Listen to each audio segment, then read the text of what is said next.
Hello, hello, and welcome along to episode 4 of Mark of Deletion. God, that's gone fast. This session is entitled Bargains, but first of all, let's hear about last session. Who wants to do the recap? I drew this short straw. Can I do this in character? Or do I have to do it however the fuck you want. Do it like a newspaper reading if you want. Extra, read all about it. I'll work on my newsy accent for next time. So, last time, Brozzig and his pals, we finished unloading a big truck full of supplies, brought it back to home base. Then we all decided to do some training. The youngins, they go and do training with the guns, and they go pew pew with Aisha. And then, of course, Brozzig, you know, the man Brozzig, fights with fists. He got ass kicked multiple times. First by his fellow dwarf friend, and then by even bigger dwarf Ivan, with the sick tattoos on his chest.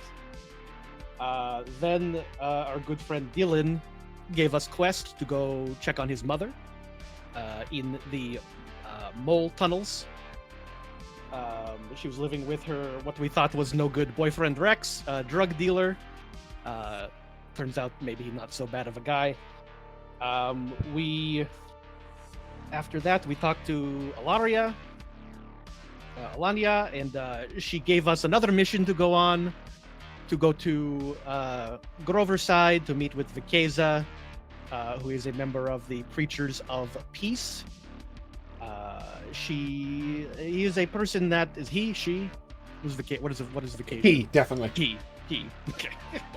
He is a all-around bad dude, but he knows things, so maybe he can help us out with our little disappearing company situation.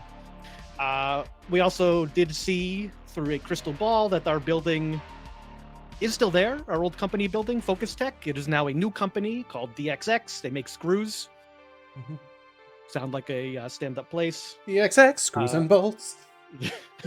We also none of us have heard of it somehow. No, not even the artificer. We also got some emerald earrings that we can I have no idea this DXX. telepathically communicate. The next day we went to the tunnels with Aisha and Shift. Other guy, Shift. Yeah.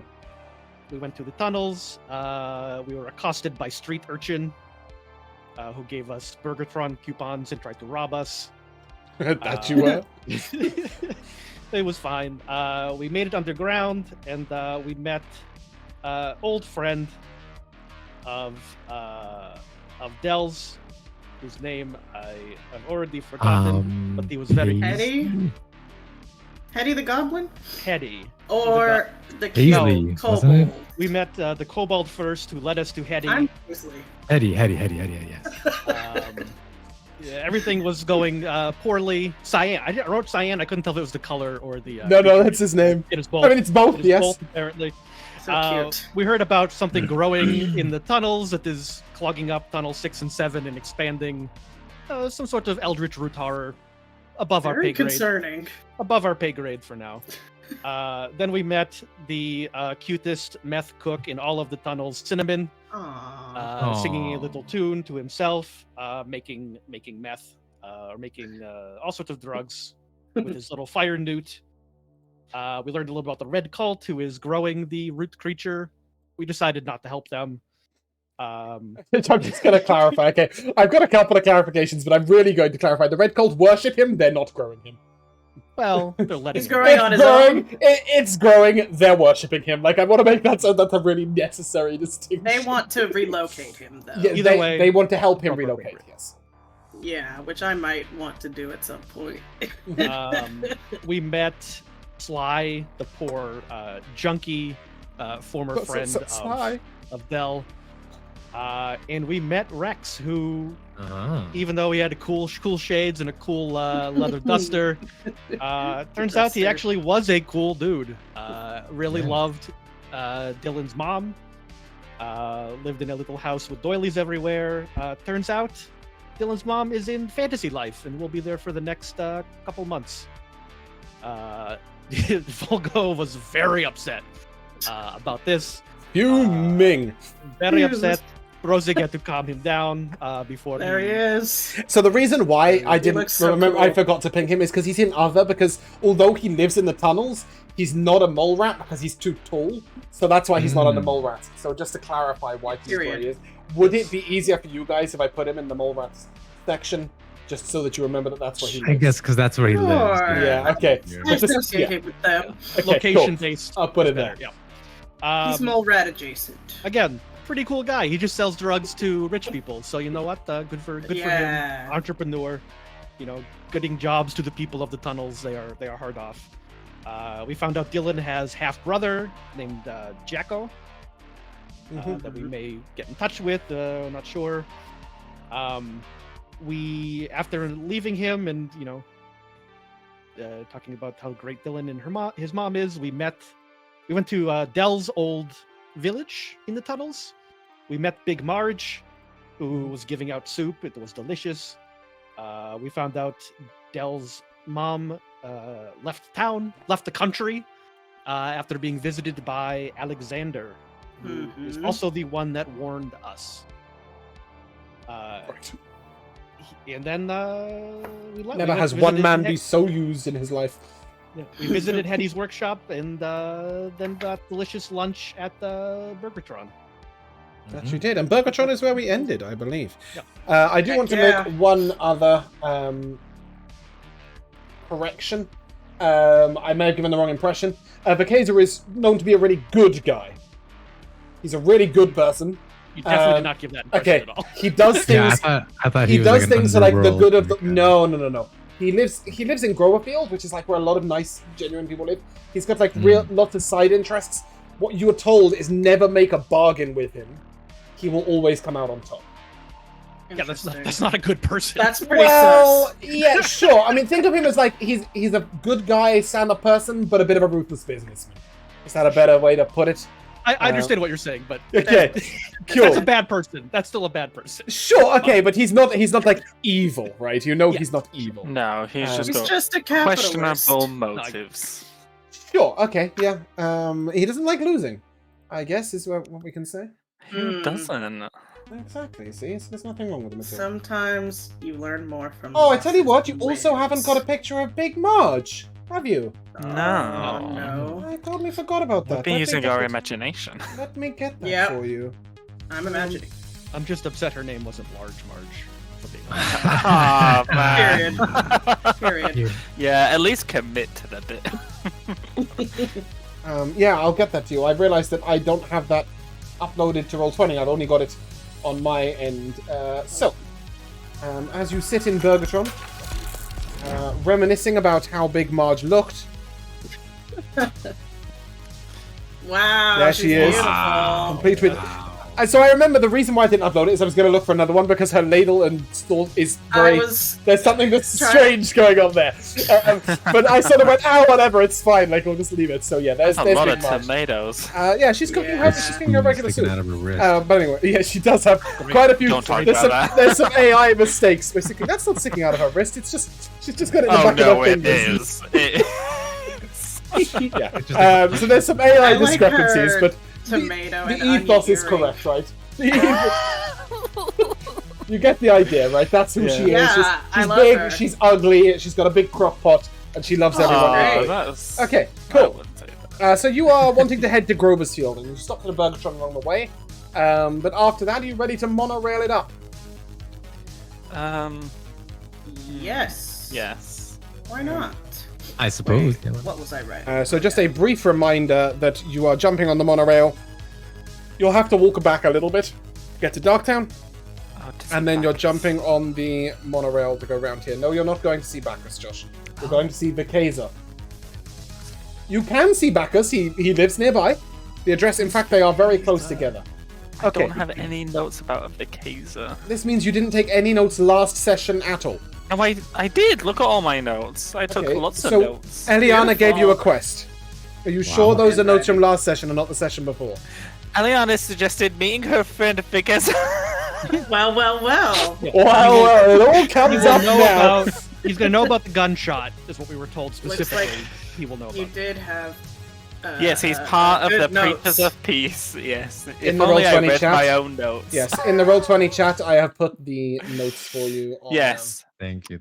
Yes, I do know that. Thank you for reminding me. And then the other guy in Groverside, just let me see what he was all about. Oh Because yeah. he's a brother of a government official who has a interest of unusual happenings. To Bacchus's? Yes. Yeah, That's the Bacchus. other guy in Groverside. I don't know. That's Bacchus. We can talk about that when we get there, I guess, if we want to see him or If we not. bump into him. Yeah, I don't know about getting close to the government, though. Yeah, so you do know he is an estranged brother. Whilst he does have a brother, he doesn't like the government. He works actively against them. Oh, okay.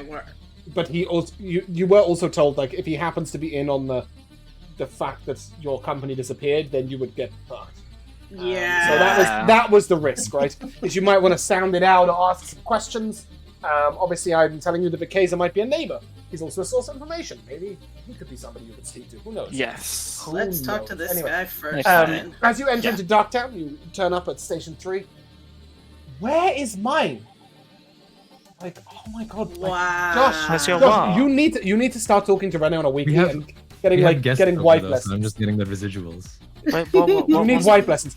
Rene just wandered in mid D&D session and provided, was that cookies and hot cocoa? No. Or was it Sorry, coffee and- who's the Are you- person? Who's the person Anyone- that sends me little like DMs on Discord? Can you go grab me a drink, please? Yeah, but Does anyone know what a Yes. Tim Tam is? Oh, I know of a Tim Tam. Tim Yeah. Tam? Oh, man, I've Tim heard Tams of are it. great. It's a, They're not it's a- that it's a dissimilar to little penguins here. canteen. Yes, penguins are very Yes. similar to Yeah. Tim Tams. I think Tim Tams are Australian. Oh, are they? I thought they were Canadian. I was so certain. Maybe not. Anyway, yeah. There's wife lessons aside. As you reach the station, and you head on up this sort of...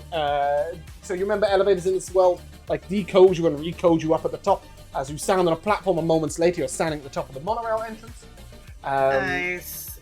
Go Is on. it crazy? What if the person who comes out the top isn't you? Philosophy. Oh no. Paisley just starts going on this tangent after we get decoded. You're saying that we die and then rematerialize and that person's How not would the you original ever us? know? How would you ever be able to tell?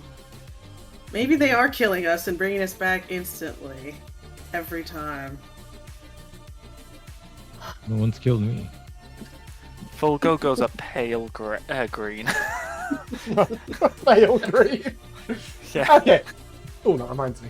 Have a D4, Pat, for your excellent recap. It was something special to do it in It was character. It was hilarious. Beautiful. I'm Okay. going to use it. If I get to roll tonight, I will use it. You will get to roll tonight. Okay. The monorail card is coming past, and Brozzig falls out the side.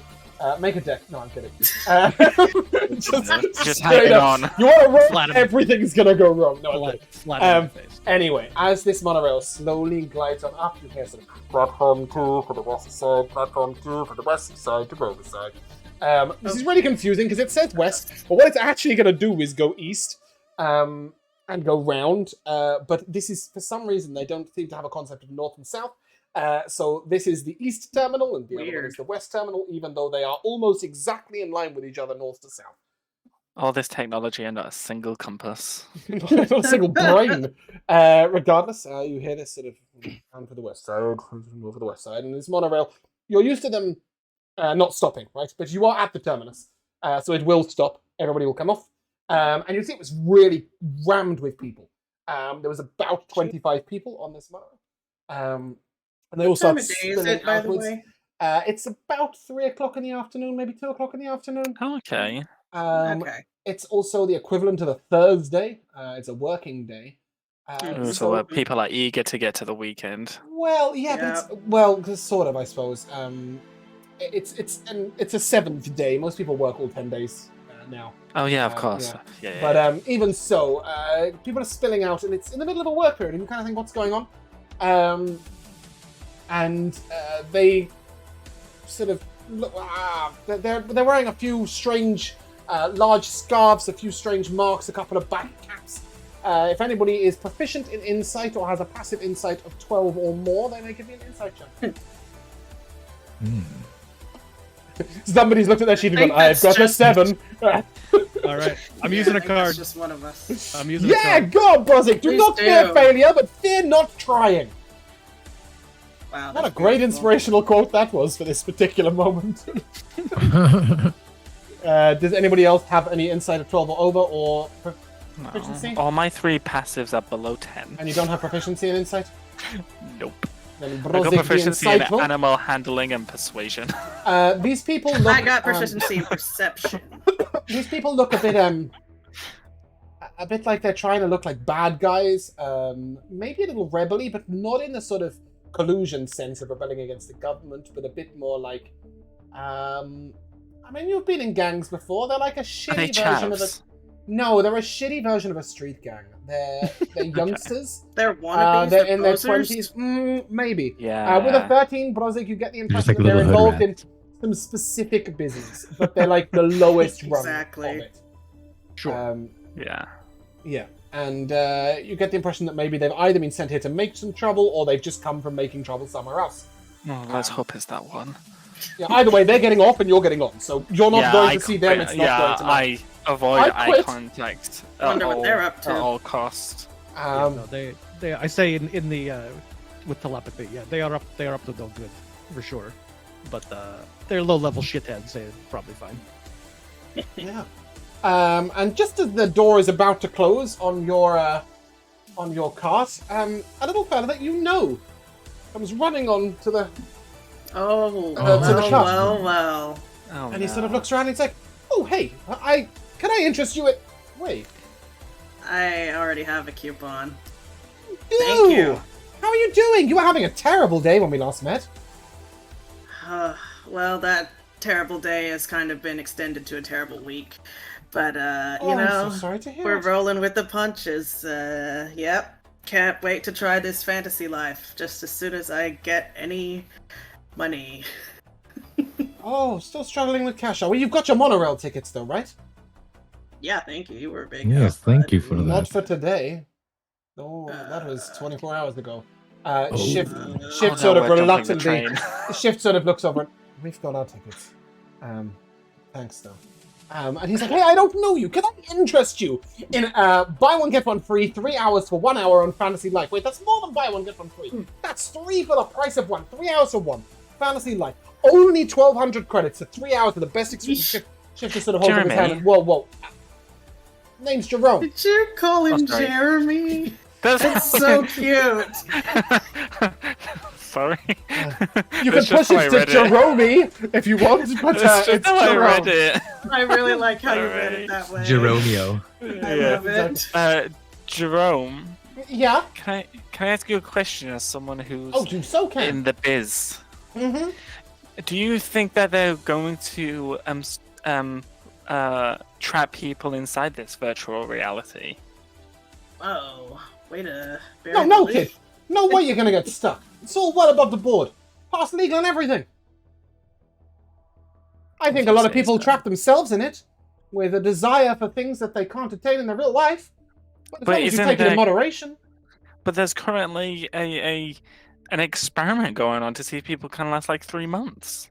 Mhm. You're talking about the long-term trials. Yeah, that's not an experiment. That's more these are trials to make sure that your bodily functions can be stimulated within the game and so that you don't have to log out. This isn't Right. this isn't So you'll trapping never people. It's log giving out. them the option to stay on if they want. And why not? Wouldn't you rather be on a desert island right now, sunning up the rays and relaxing with a cocktail than stuck in this It's damn not- monorail with some Yes. idiot greenhead? No, Del. It's not We've already real. told you we can't afford that. Why are you I know, rubbing but it I'm just in? saying, like, for some people, I get it, I can't But it's afford it not either. real. I got 45-minute trial at the beginning of my job 16 years ago. But it's not real. No, it's not. It's a fantasy life. That's the idea. Anyway, I know you're not buying. He's not buying. I'm not even going to start with her. She's giving me an evil stare, and she points to Aisha. But, Yeah.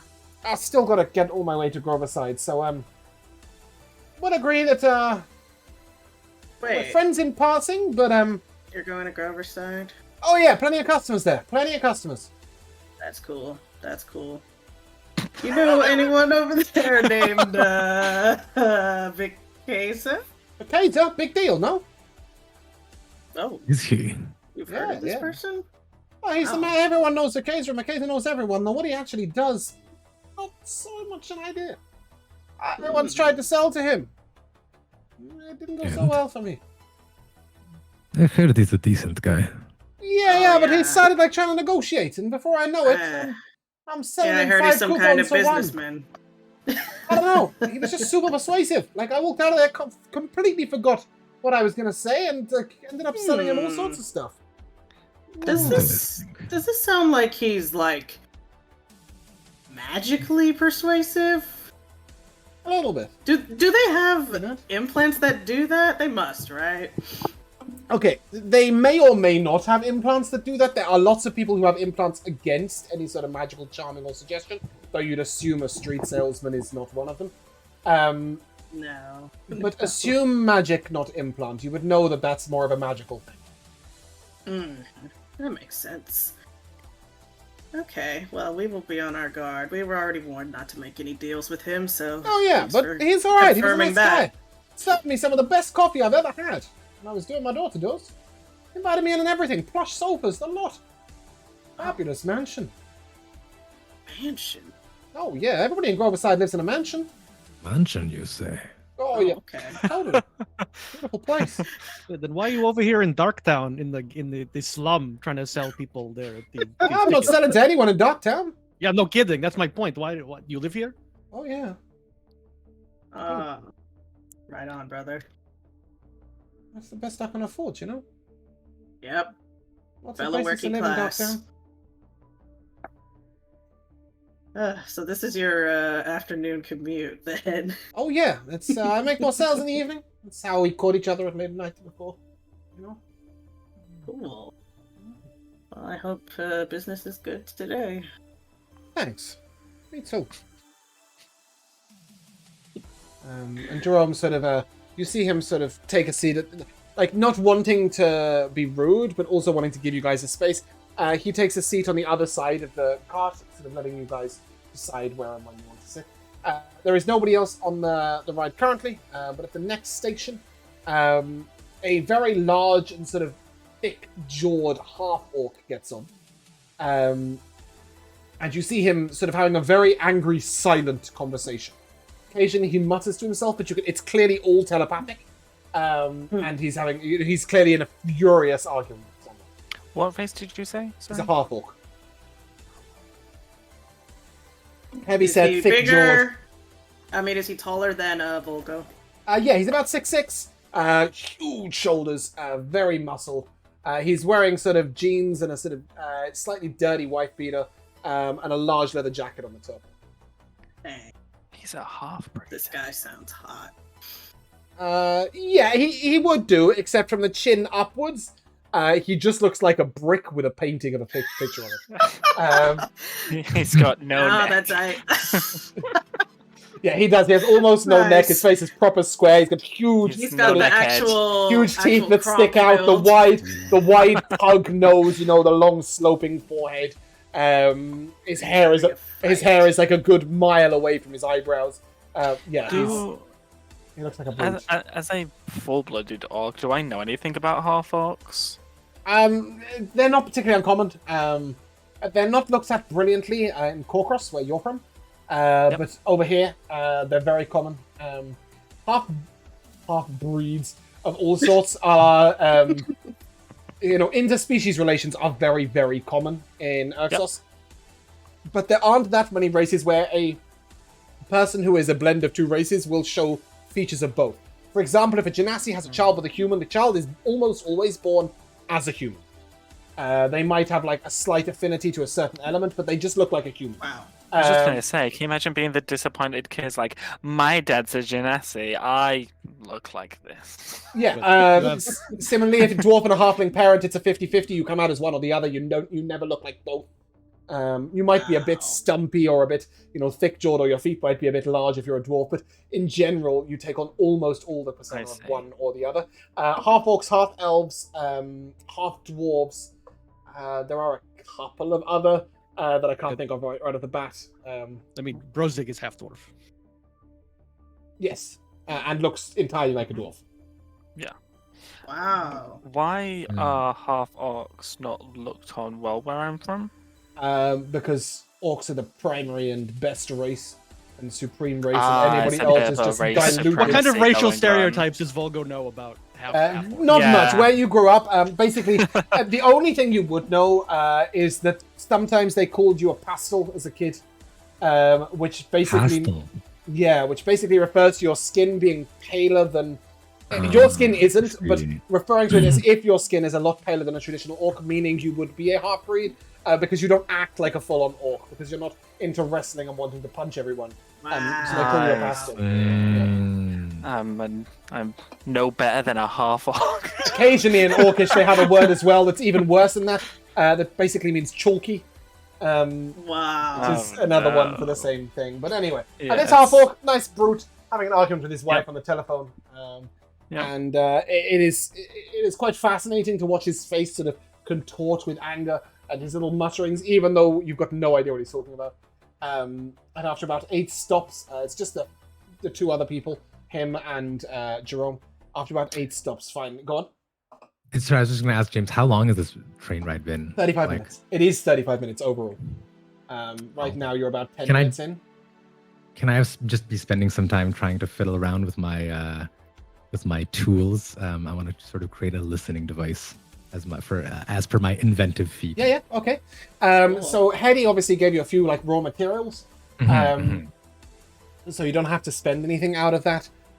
You're able to twist up a sort of little piece of rubber that works a bit like an ear horn, if you like, and then put a thin tube to it, allowing you to sort of put your ear in one end and wire it under. You could even potentially get this round a corner or under a table or even through a gap between a door, if you really needed to be as secretive as possible. You are successful in that. Go ahead and give me a Tinker Souls check, though, please. I want to see if you understand something. Sure. A 13. Yeah, this rubber would be interesting to work with more, but at the moment, this is one of the only few uses you've seen for this sort of slightly elasticy rubber. Not something you know us about yet. Cool. Something to keep in mind. Yeah. It proved to be useful. Good. If anyone catches Oleg like toying with this thing, he's just like kind of testing it, and then like every so often he'll sort of like take it out of his ear and kind of like smell it. And every now and again, Lenny will sort of swing down and just whisper in the other end of the horn. It's just to test it for you. Beep, beep. Other little noises. And then after a while, you'll note that Lenny is now sitting on your shoulder, trying to emulate the facial expressions of the half-orc.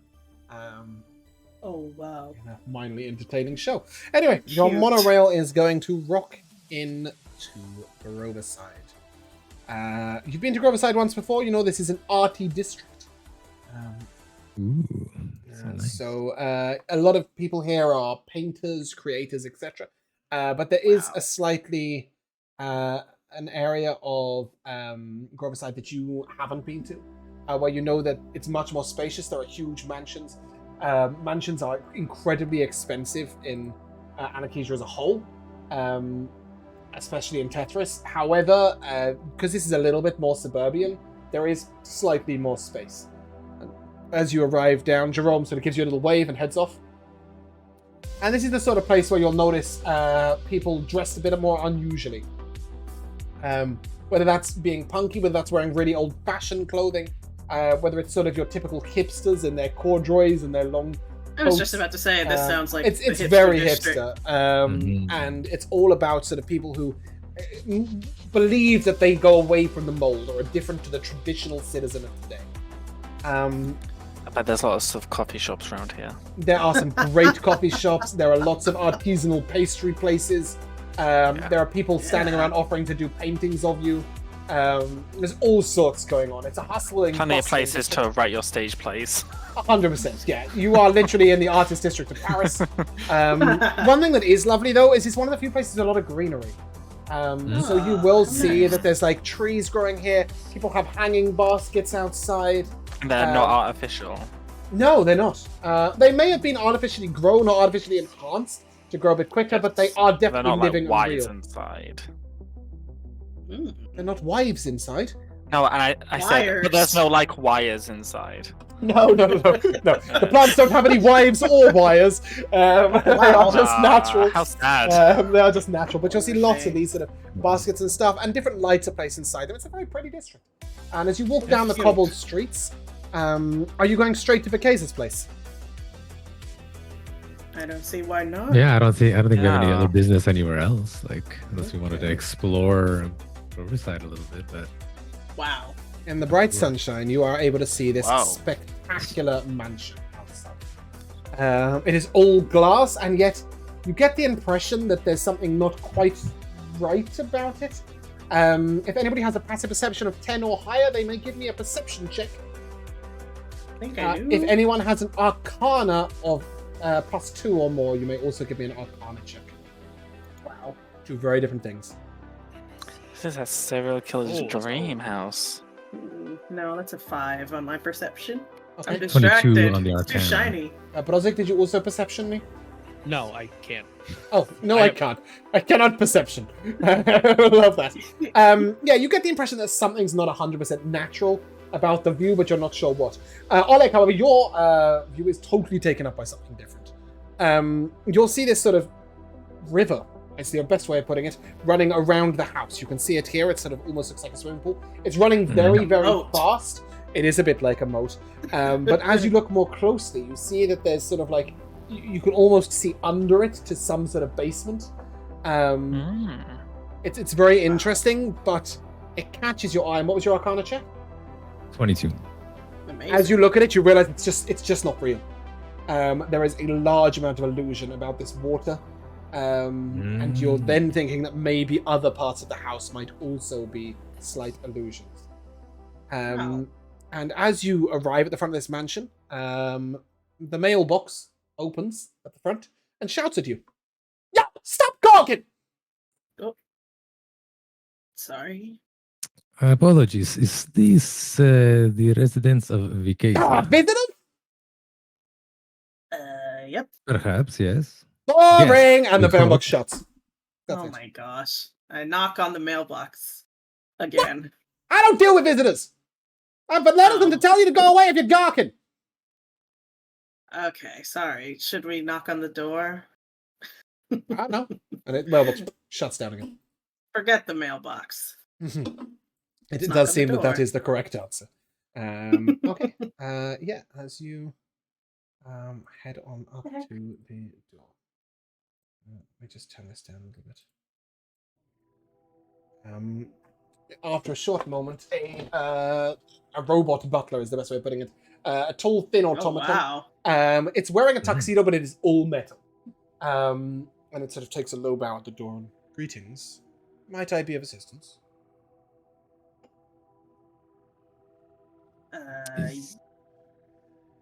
Yeah. You're looking for a man. His name is Vikeza. You are looking in the correct place. Might I ask the nature of your business? I don't mean to be rude, but are you selling anything? We need some help. Oh, most interesting. We have a mutual friend. Might I have the name of said mutual friend?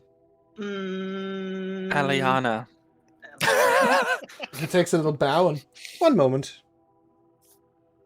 Puts his hand to his cheek, sort of like gripping himself quite tightly, as if he's listening very hard.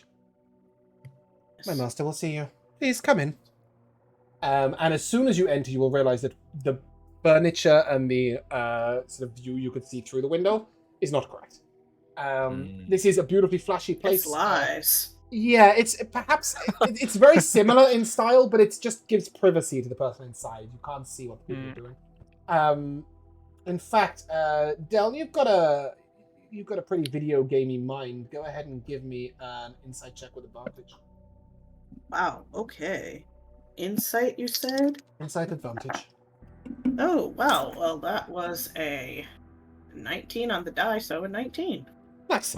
Wow. This is probably a recording that was made maybe a few years back of the interior of each room, and then it's just being replayed on loop, or even maybe not on loop. You're not 100% sure, but it's definitely like they've like used on an a illusionary projector? recording.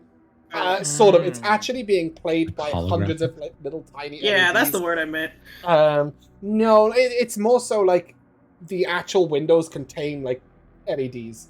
That turn into screens. Okay. They're like I TV see. screens. It's pretty much like the Wow. whole building is one huge TV screen. Damn, This place is even that's more rich expensive money. than I thought. Yeah, that's not preacher of the peace money. No, you know he's a very successful businessman. Anyway, you're shown into a small dining room. There's a sort of somewhat long table. I guess you could seat 8 people at it without putting anyone at the ends. And you are shown to 4 seats at one end. The chairs are very comfortable, but quite high-backed, giving a sort of sense of regality. And the butler gives you a bow and, might I offer you refreshment? Tea, coffee, water, juice? We don't serve alcohol in this house, I'm afraid. What about food? You have finger foods? Of course, I can bring a bowl of some fresh fruit. I'll take an Hors orange d'oeuvres. juice. You would like some juice? Okay. Anybody else? Tea, coffee? I will have a coffee, please. One coffee, of course. How do you take your coffee, sir? Black. Very well. Blech. Just like my Do you have any mother. cans? Sorry, I couldn't resist. Like the airplane joke. I'm afraid that carbonated beverages are not served in this house. No. The master does not agree with them. Vulgo, do you only eat, like, snacks? And it's hard to trust people. Some water, perhaps. Well, this is probably real tea and coffee. You should have some Yeah, juice. that's or how they something. trick you. No You wonder you let look strange- so sallow. You let strange men stick metal bone inside of your body yesterday. I mean, this That- is just coffee that inside is- of your that I'm body. is- sorry, I don't want to be that party to is- this conversation. Thank you, Brozzig. Thank you. What? Doctor puts up his hands like he doesn't want to know about it. He looks to you, Brozzig. He looks to you, Brozzig. Can I offer you a drink, sir? Coffee, cream and sugar. Yes. Cream, sugar, coffee, 1 black coffee, 1 orange juice, and perhaps some water and possibly some tea No, for the no, gentleman no, who thank doesn't you. want Is either. it something about fruit? Bowl of fruit? Of Yes. course, refreshments will be provided. And he heads off, and he's gone like a minute. And after exactly a minute, there's a sort of he puts a glass pitcher on the table, a jug full of fresh iced water, and 4 glasses, and has them all in front of you. And then he immediately goes away and comes back. The steaming pot of coffee, which he pours into your 2 cups, and then he puts a little jug of cream next to yours, and a beautiful bowl of sugar cubes with a very ornate silver spoon that looks like it might have gemstones in the spoon. Wow. He Wow. then leaves and returns again with this beautiful crystal bowl full of like 25 different fruits. There's only 1 of each fruit. And yet, if you reach in and take one, that fruit will immediately reappear. Oh, wow. So I it's want also to grab expensive the magic. most, exotic-looking fruit that I've never seen before, Mhm. and just. So go it's fair to say this hog is almost definitely what is known as a dragon fruit, but doesn't look like a dragon fruit in our world. Instead, this is Ooh. quite literally, it has been grown over many years to sort of have a little opening at the front, and it looks like sort of the maw of a dragon, if you will. It is a Look at slightly this. spicy fruit. That is a bit like a blood orange with sort of a hint of pepper to it. It's very refreshing. And as soon as you take it, there's another one in the bowl in its place. At a slightly This different is angle, it's a slightly luxury. smaller one, not quite the same color. You know it's a different piece of fruit. You don't understand how it's doing it. It's definitely magical. It's definitely beyond your understanding, even yours, Oleg, as it's not technological at all. It is I know. pure Oleg magic. is definitely like looking at this thing. Can I ask the butler? I don't even know what to call him. You have questions. I am the butler. Butler, how The does butler. this ball work? It seems to it operate is- on some. It is pulling from an extra Teleportation. dimensional space. Yes, I thought so. Incredible. It is. Who has made this ball? I'm afraid I don't know the answer to that question, though my master may. It was a gift from a rather good customer, shall we say. Customer, you say? Indeed. What is your boss's business, by the way? I want to be living large like this. Master you know, Vikeza has many different businesses, each of which are his own. I'm sure he'll speak with you of some. Oh, sure. Great. I'd like He to will deal take with you one of the shortly. middle He's seats. just finishing his meeting. So there's 2. So you're taking the 4 seats at the end of an 8-seat table. So you're taking one of the middle, and then Yeah. yeah, okay. Oh, look, Sitting we're taking closer grapes. to the There are any person grapes. grazing you. I'm going to town on this fruit because I don't think Please do. Brozzig isn't Paisley's asking probably any had. questions. No questions. Yeah. Brozzig, you said? No questions from Brozzig either. He's also eating fruit. Okay. That's all Yep. he's doing. After a short while, the butler sort of nods his head and the master approaches. He sort of looks to you. Oleg will stand. Anyone else? I'll copy Oleg after like a pause. Are we supposed to stand? We just Fruit ate a in shit hand, ton like of bit of this juice. Brozzig, do you stand? I've got really sticky hands. What? What are you doing? Sorry. And entering the room, sort of wearing this beautiful long tailcoat, you can see that there's sort of he's wearing silk trousers and almost like it looks like fur, almost velvet top. Underneath it is open, completely open at the chest. And as he comes in, he gives each of you a small eyebrow. Little. I think as I stand up, I surprise for you. accidentally knock my chair over. His Not dark full red chair. skin sort of glints with almost a golden shine as he meets each of your eyes one by one. His Whoa. fabulous moustache sort of oiled out to either side, and he sort of looks at you. Well. What do we have here? Normals, is- I believe they call Nah, who I was expecting. it. You don't have any implants. I find that fascinating. Excuse me for making the assumptions. It is quite unusual. I have a way of detecting, you know. You don't have any. Butler, that's all. You may leave. Vulgo's mouth is Thank like you. on Thank the you, Butler. floor. He's like never seen I'm assuming Genie. You have seen a genie. You literally. Yes, Oh You my saw God, you're right, I Genie like have. 2 days ago. Well, he He didn't was look all this super fancy. sad. This That man was is sad. this man is very Look- fancy. Didn't And look- he yeah. sort of reaches into thin air, and a glass appears in his hand. And you see that it looks like it's water. It's got ice. A large tumbler, and he takes a mouthful. Well, you're going to explain yourselves. You seem to be in my home, after all, and very much enjoying the fruit. Have you brought something for me, or are you seeking custom? Master Vikeza. We are friends of Eliana. Well, isn't everybody these days so in vogue to go against the government, you know? Well, some by choice, others out of necessity. Looking for help? Are you a little lost? In need of a little wish? Bit of magic? And as he says this, he sort of puts his hand out and it sort of spills out golden gems onto the floor, and then he sort of summons it back in. You do know it's an illusion, but even Wow. so, it looks pretty interesting. Well, the treasure we seek is far less material. Ah. Are you looking for protection? Are you looking for power? Are you looking for magic? Are you looking for information? Come on, fill me in. You can protect us? Oh, I'm sure I could for a price. The question is, how on earth would you pay? Forgive me, but you look like you are rather lacking in monetary and material resources, and have little else to offer either.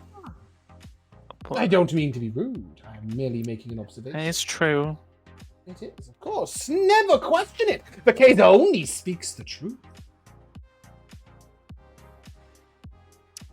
Yeah, I guess I don't have anything to offer. I mean, We were told you maybe accept favors.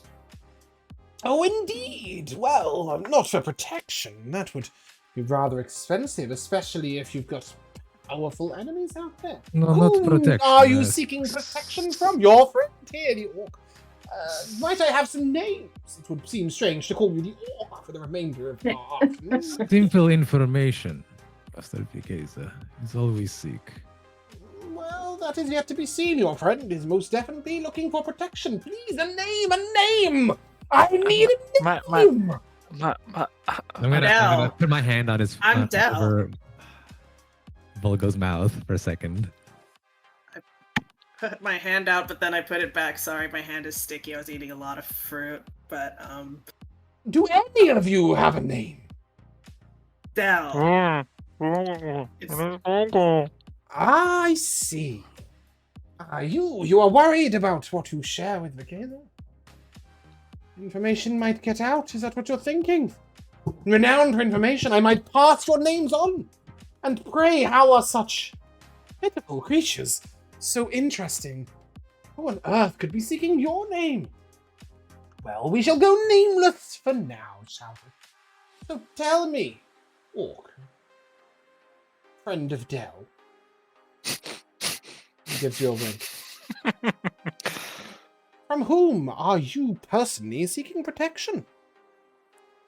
I'm gonna give Vulgo the stern look, and then I'll let go. Please, you will not get anywhere with me unless you share something in return. I give a kind of frightful look at Oleg, and then back to the genie. Just general dangers that everyone has. Yes, so many people. A mighty risk of just falling over dead one moment late. Listen, Vulgo, Oleg, we have to tell him our story here, or else he's not going to be able to help us. He's going to think we are crazy shitheads. Allow me to be of minute assistance. You are on the run. You fear an enemy more powerful than yourselves. Given that you have no implants, you are either outsiders to the city or work very small-time jobs that require your unique abilities. In that situation, you find yourself powerless to fight back against those who might seek you. And yet, how would you be found? No implants, no mark on the city, anonymous, you don't exist. And yet, still frightened you are, which tells me powerful enemies. Now, do not get me wrong, Vikeza can indeed help with power and perhaps protection, though that might be a bit more of a long-term bargain. As for the short-term bargain, you seek information and yet provide none. Like your friend here says, and he gestures towards Brozzig, perhaps your story must spill from your lips. Please, feel free to indulge in more of the fruit while you think. And he motions towards Del specifically, who's giving a side eye to the fruit bowl. Some of these star grapes or whatever he has here. I give a look to Oleg, like, what do I do? I'll look over at Brozzig and I'll say, "Very well. Tell him." And then I'll look over at Vulgo. Go ahead, Vulgo. Go ahead and tell him our other situation. So basically, we worked for a company, and then one day the company disappeared, as did all their workers, apart from. Slow down. You worked for a company. Yeah. Start there. What is the name of this company? What a great question. You probably wouldn't have heard of it. Focused. Well, I was about to doubt you, Del. And yet, you are correct. There is little Vikeza has not heard of. One moment. Isn't that strange? Do not search the net. You worked for a company that was extinct over 100 years ago, according to NextNet. But you did say don't serve the net. This is the nature of your problem. Lies. Mysterious illusions. They made it up. I'm a master of illusion. This makes sense to me. Vikeza, how powerful would an enemy need to be to wipe out information about a company and wipe out the minds of many, many people? That depends on the nature of their client. Tell me your own name. And he clicks with his finger and casts a spell on you. And no matter how hard you reach for it, Brozzig, you have no idea what your name is. And then he, as demonstrated, a weak mind, no personal offense intended, an unprotected mind. Easy. Many, harder. Hundreds of thousands? Incredible. Mine? Impossible. I think I have a theory. Improbable. You have a fairy? A theory. Oh, I also heard fairy. There's some sort of fly. It is not the Kai is not a fairy. It is like a fly. No, please tell me of your theory. I think that maybe because everyone's connected via implants, I think it's a whole like history wipe of people. A conspiracy theory. A conspiracy. Well, you might be correct. It just so happens I have some business that I need attending to. And in the process, you might speak to somebody with no implants at all. They might have all the information you need. But What's I've his heard name? that one. I've heard that one Gats? before. no, what is this? Gats is a small-time merchant. Rubbish. You know No. someone else. I Perfect. send you somewhere specific. But before we talk of that, you were seeking some smaller information, I'm sure. Eliana said you might have some more minor questions. Have you heard rumors of people disappearing? Rumblings? There are always people disappearing. I will need a location, perhaps, or at least a little bit more pinpoint than Tetris.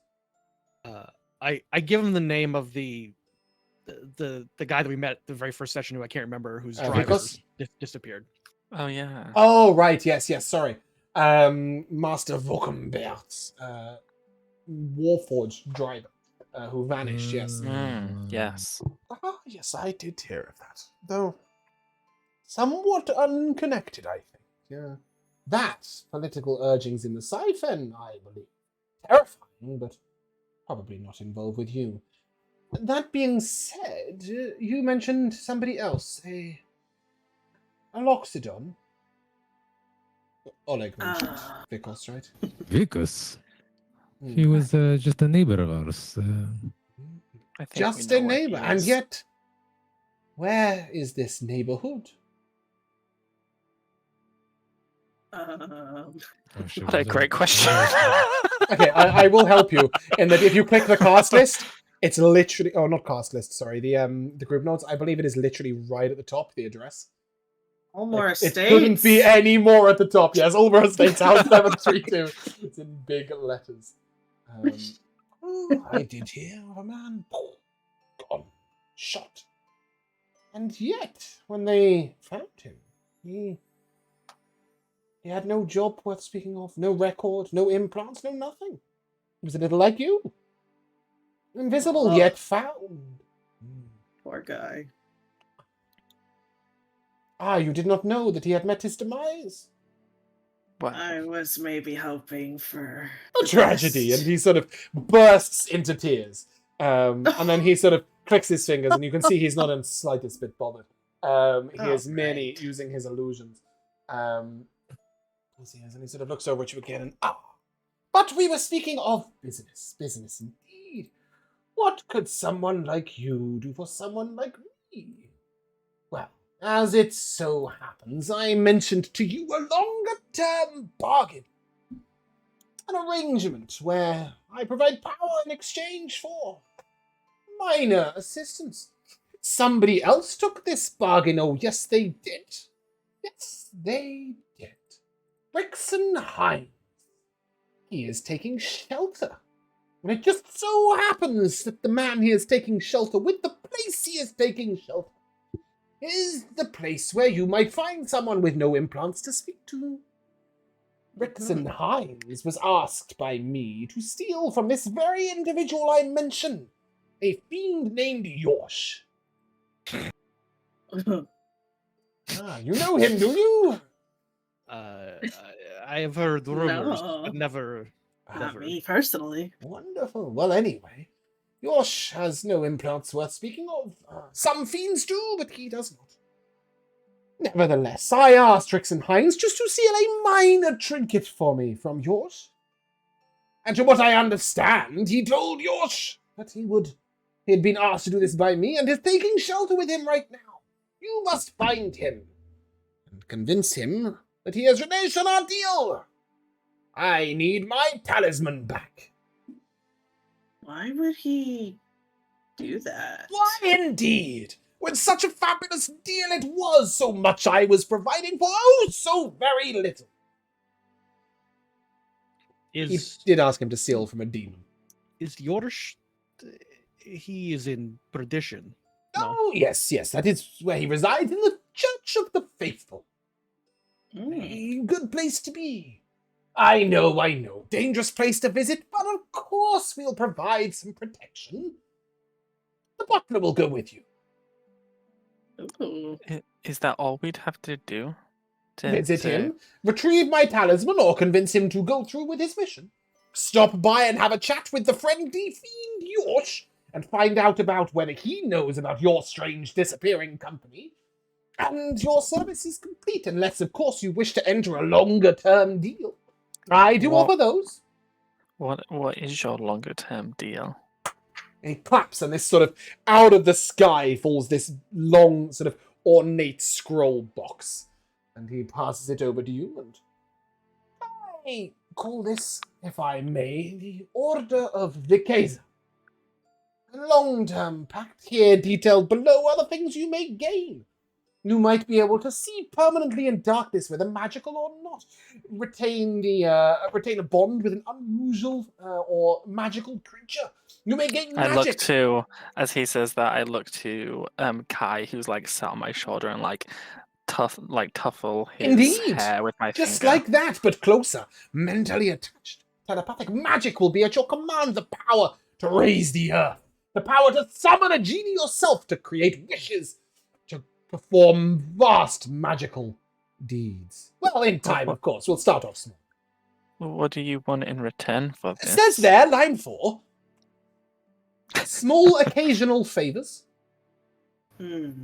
What kind of favors? Well, for example, I might ask you to deliver a message like I am now. I might ask you to travel somewhere within your means. I understand you are a person of limited power.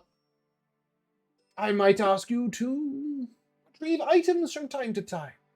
Or perhaps, make statements on my behalf.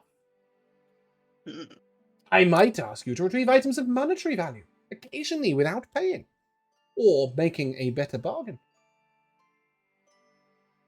But I will aid you in this, provide you with the means and the needs. But there is no deal until you have retrieved my talisman, because Rixenheinz has it, and how then could I give it to anyone else?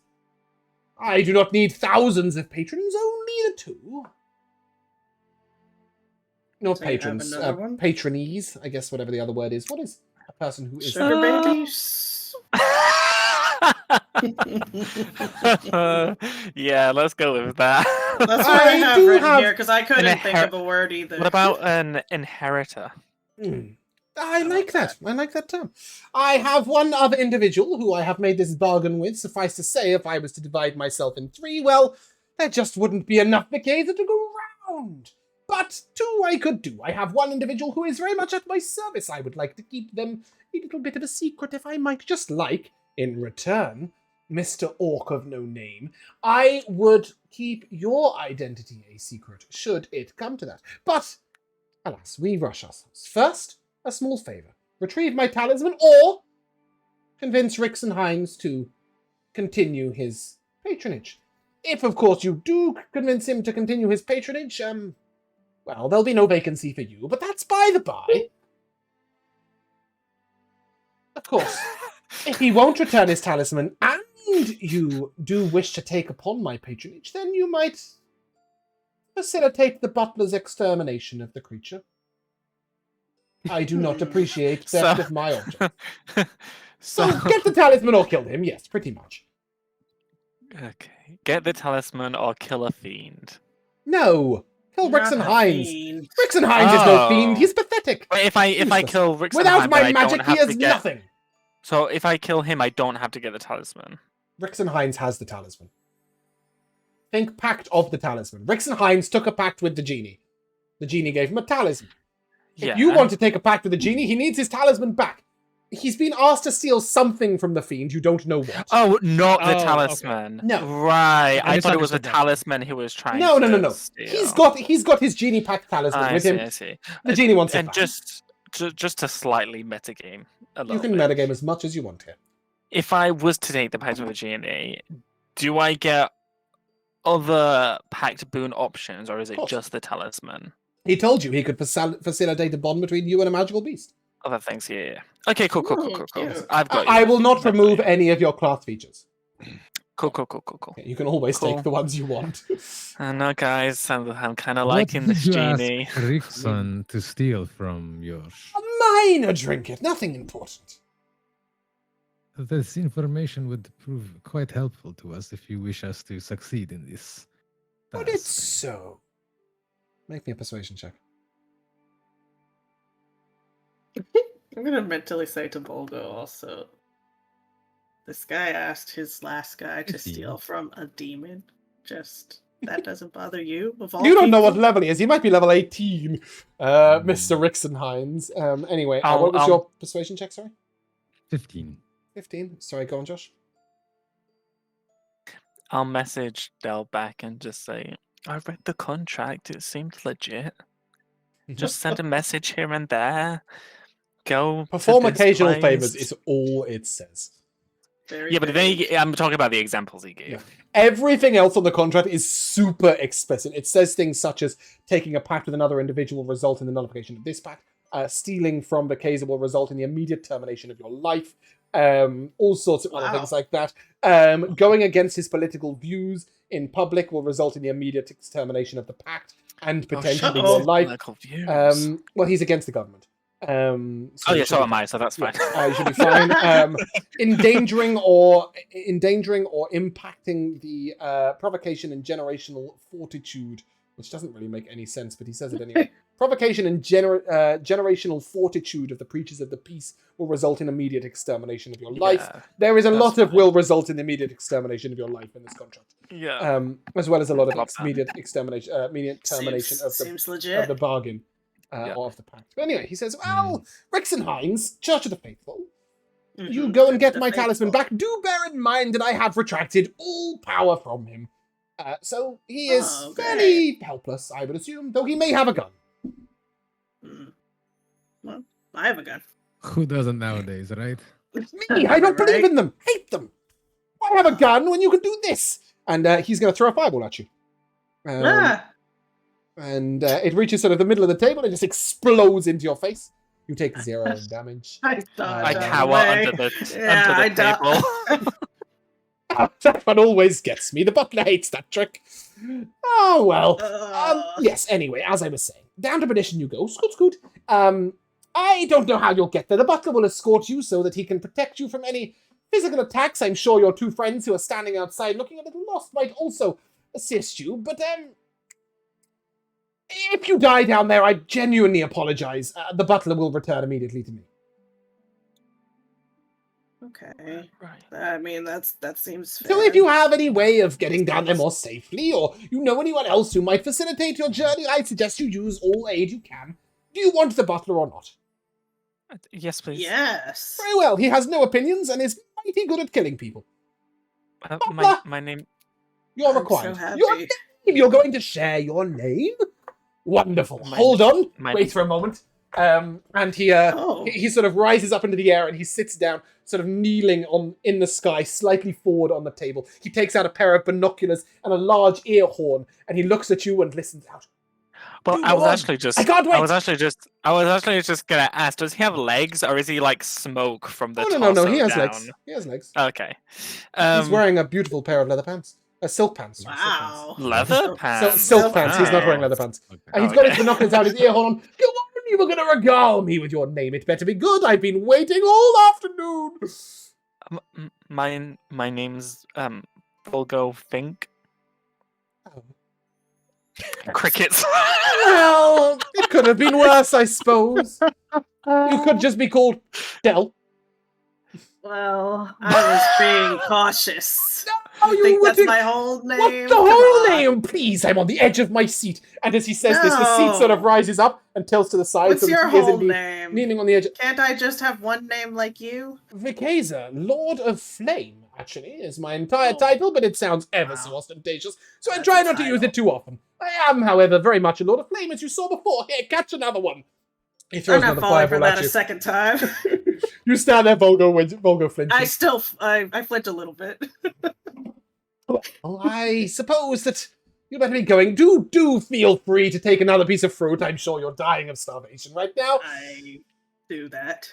Great. Okay. It's been such a pleasure meeting you, but I have a very important appointment with a chiropodist.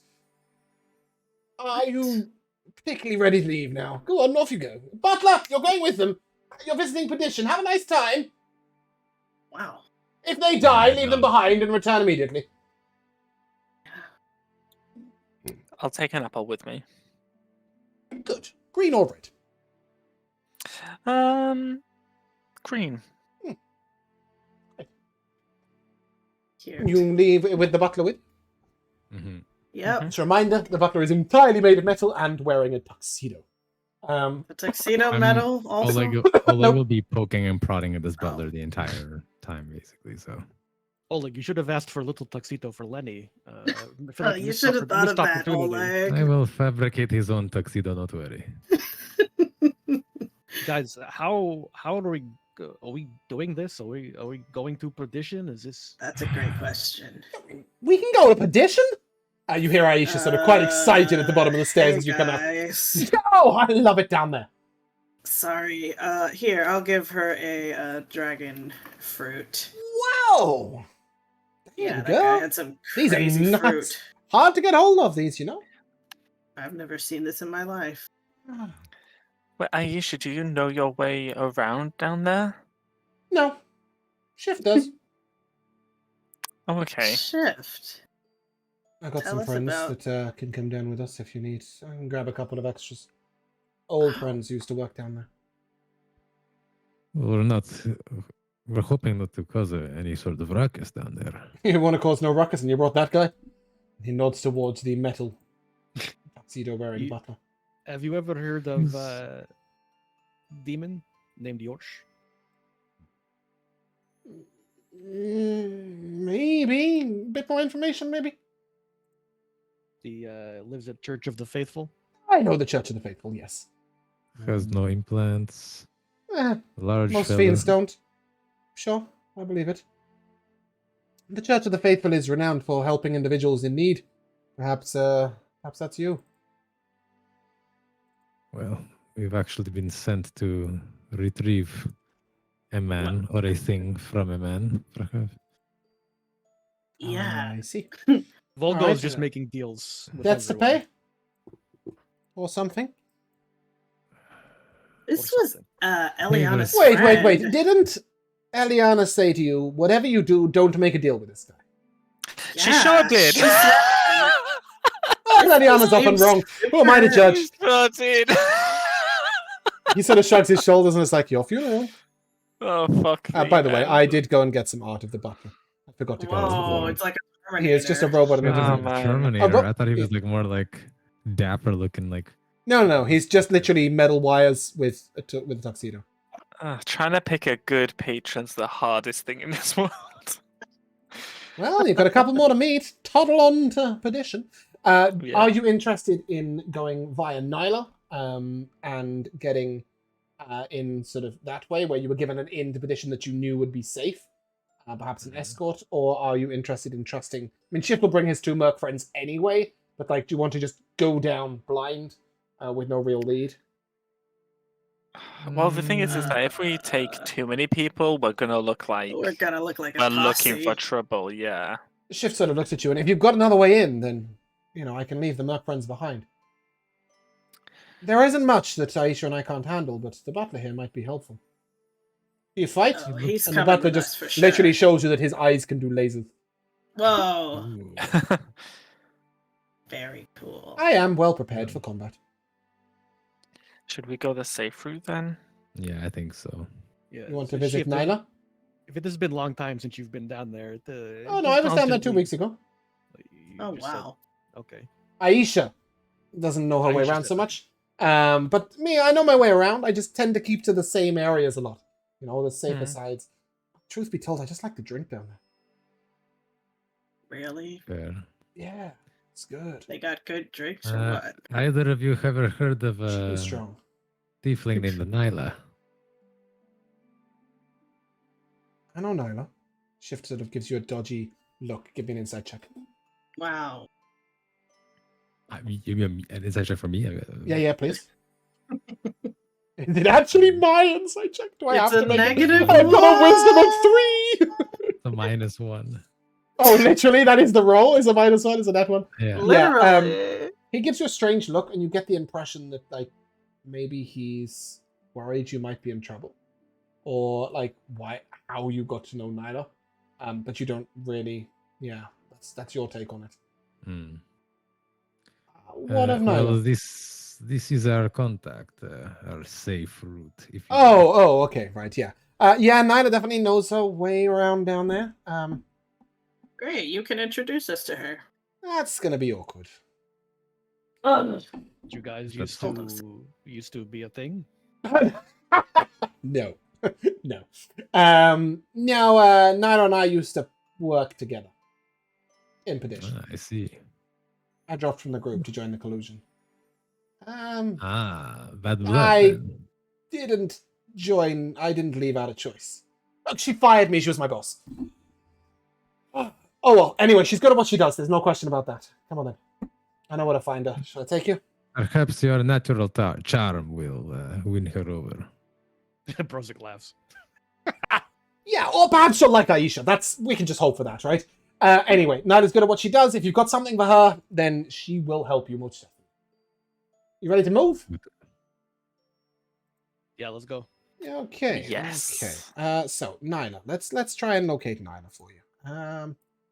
Well, I know somewhere she's likely to be. Let's head there. We were told she was at Hostel 6 in Urban Hills. Yeah, that's where she does most of her business. Okay. Well, don't sound so excited to shift. Let's get on the monorail. You are a badass. Now all of a sudden you are paler than me. Like Look, man, she go fired ahead. me. It's embarrassing. No, I've been Why? fired from 10 jobs the past 10 years. Who cares? Yeah, and it looks like it. But that's fair. one job a year. Yeah. Brozzig has a bit of temper, you know. He does not do good with people telling him what to do. That's what a job is. Yeah. You don't have to tell him twice. I still need to eat, you know. Not again, surely. Oh no, I have so many fruits. He shows he pulls two more fruits out of his pockets. Just pockets full of them. Yeah, how often do we get fresh fruit, right? Almost never. It's all in a can. Oh, yeah. But yeah, you guys can head back to the monorail. If you remember, you took this is where you swapped before onto the other monorail. And you're visiting Urban Hills, right? Which is... Oh, I keep missing the map. That's what I'm looking for. Urban Hills is 32. So you're just one district over. Sorry, I know you're not on the map, but you're just heading one district to the north. Out to Urban Hills. In Urban Hills, there is quite a new age, a lot of new age skyscrapers. It's quite a trendy, slightly cheaper to live district. They're packing people in. Think sort of modern Shanghai, maybe. As a view of what it might look like, if that brings anything to your mind for you. For Josh, sort of South Bank, London. What is this district one more time? The name? Urban Hills.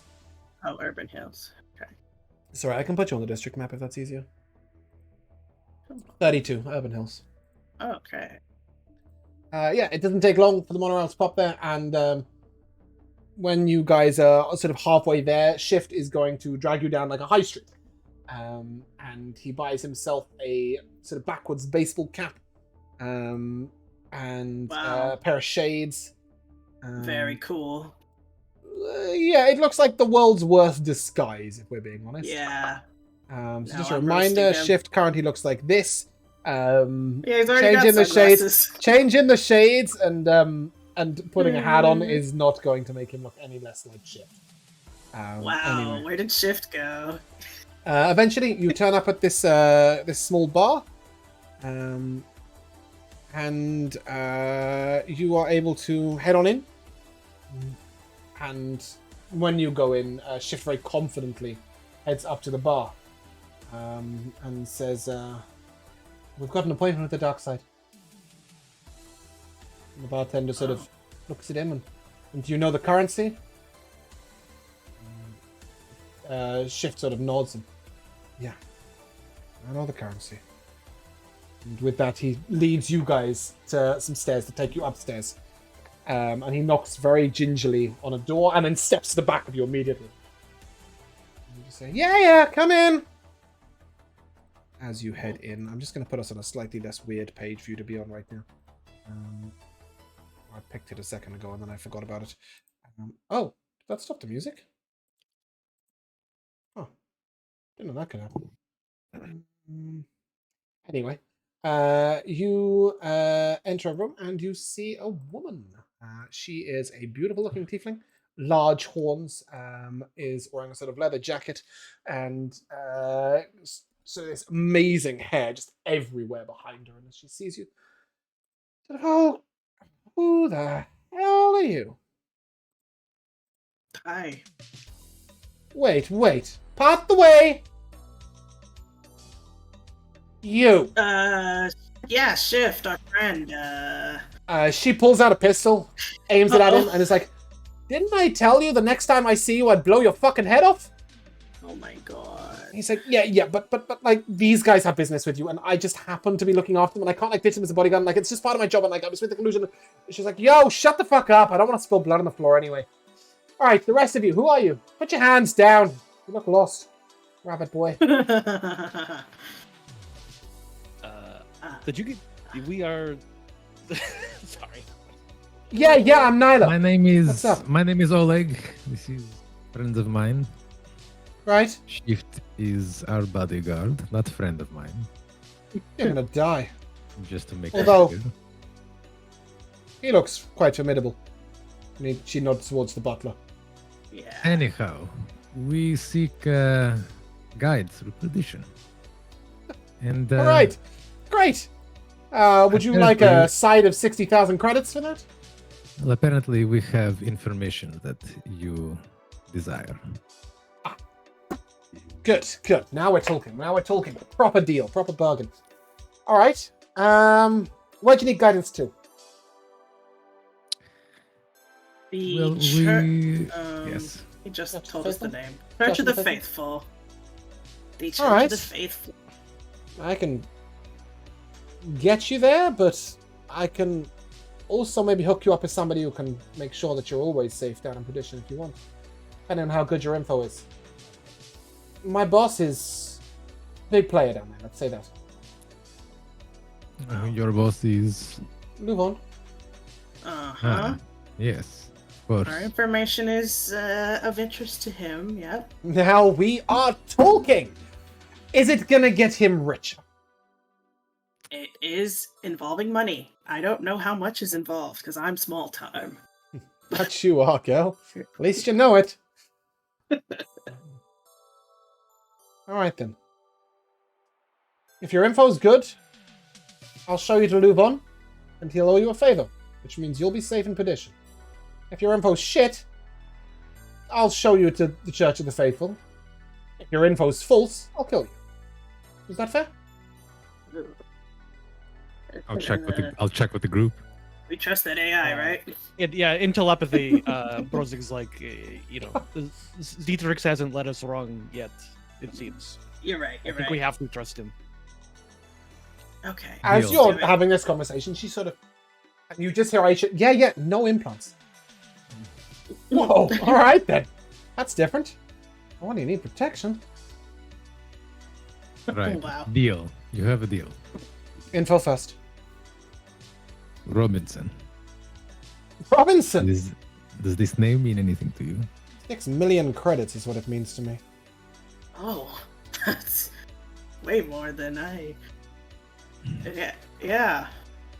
What do you Although got? this for me? is You know who's Well, hiding? How many zeros is that? 6. She looks at you like you're an idiot. I've been poor my whole life, so Right, but that doesn't mean you don't have any math skills. Anyway, she says that to you, and she sort of looks at you, and I've never seen 6 million credits apart from passing it to someone else, but I know how to count. Anyway, what do you got? You got a name of who's hiding him? You got a rumor about where he might be? we have location. Like an actual location? Like an actual location coordinates. Oh, shit. You know if this information's wrong, it ain't gonna be me killing you. It's gonna be Luvon killing you. He is gonna be As so of excited. yesterday, You don't say. it is accurate. Well, we know he hasn't moved in days.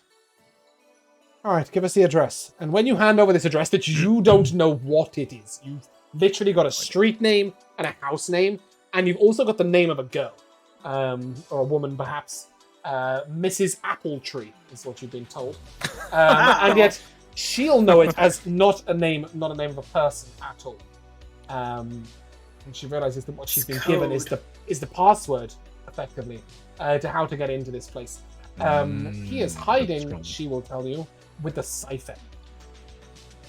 The siphon. Those are the Warforged in this world, and they make like deals to protect people, but not like patronage. They're paid to protect. Like they're the bodyguards of the rich and The bodyguards, yeah.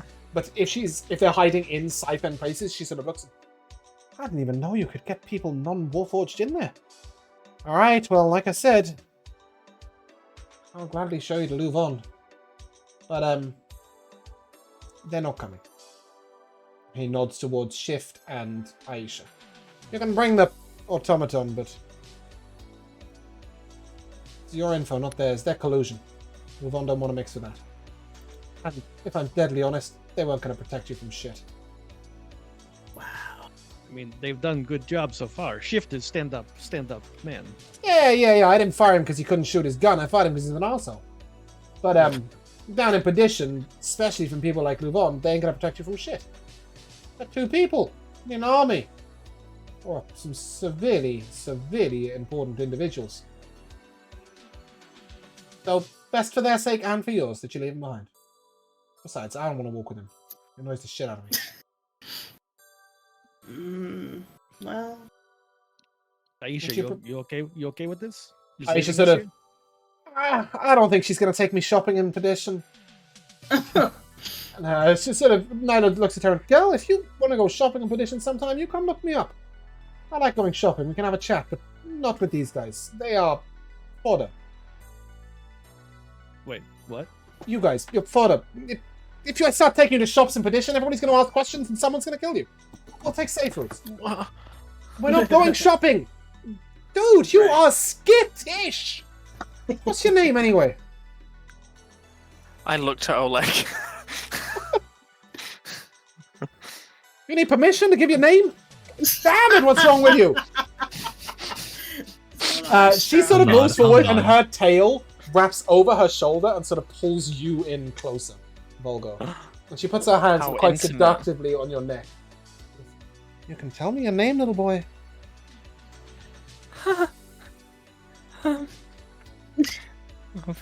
Vulgo? Vulgo. Well done. She steps back and she sort of... And you lot? Del, the Goblin. That's me. Del, I'm trying out a title. Not the laptop. I'm trying out a title like like it. Goblin, No, not the laptop! Yeah. That's fun. I don't know where that card went. Did anyone see it? Did it just not go? I just tried to give you a D4 for that. Yay. No, I am Brozzig. Right, and you? I thought I introduced myself, but Oh, you might He's have the done. only one who did. Yeah. I'm I'm neither. the only one. Alright then, come on. Let's start you off with something simple. Alright, come on, with me. And she leads you down the corridor and she knocks on a door. After Nyla's embrace, Vulgo's walking a little funny. Okay.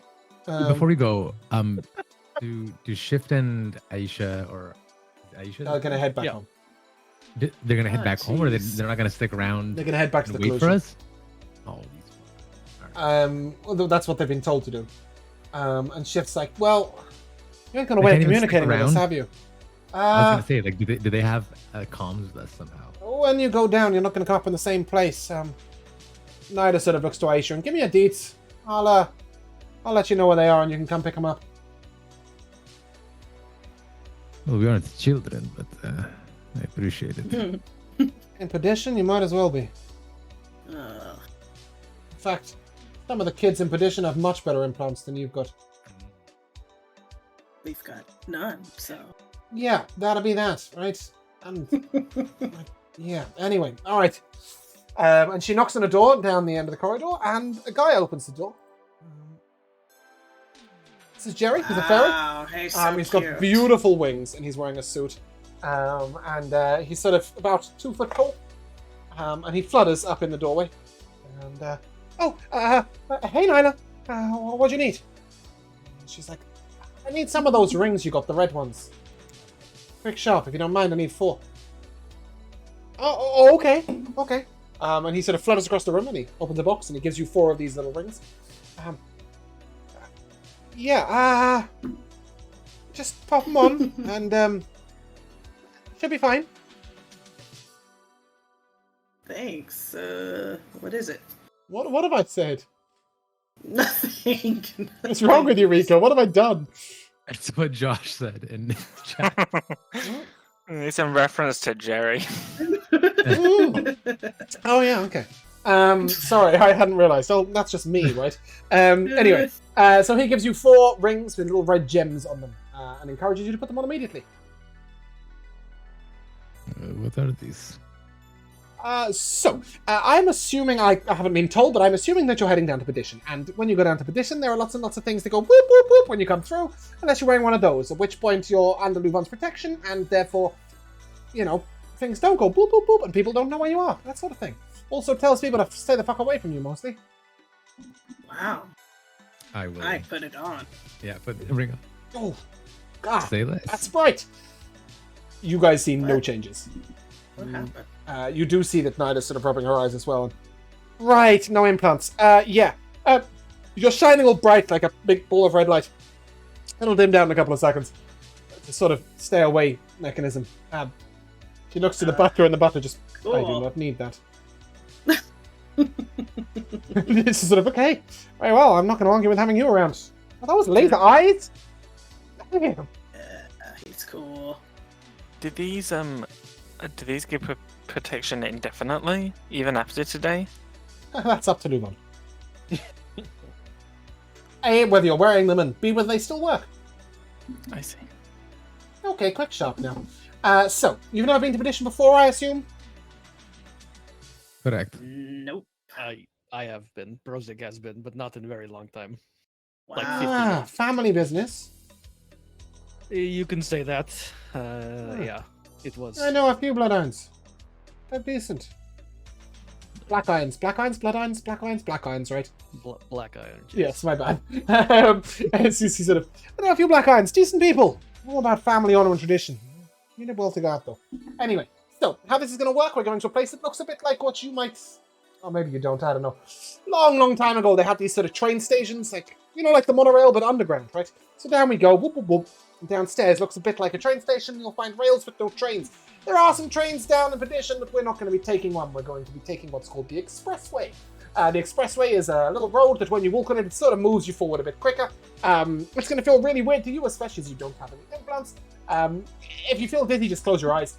And when we get down there, we're going to go visit Louvain. Louvain is a dangerous guy. Don't piss him off, don't upset him. He has the mood swings, just try and roll with it. And if he suggests you do something, I suggest you do it. Got it? Yeah. Great. Let's take a short break. Copy.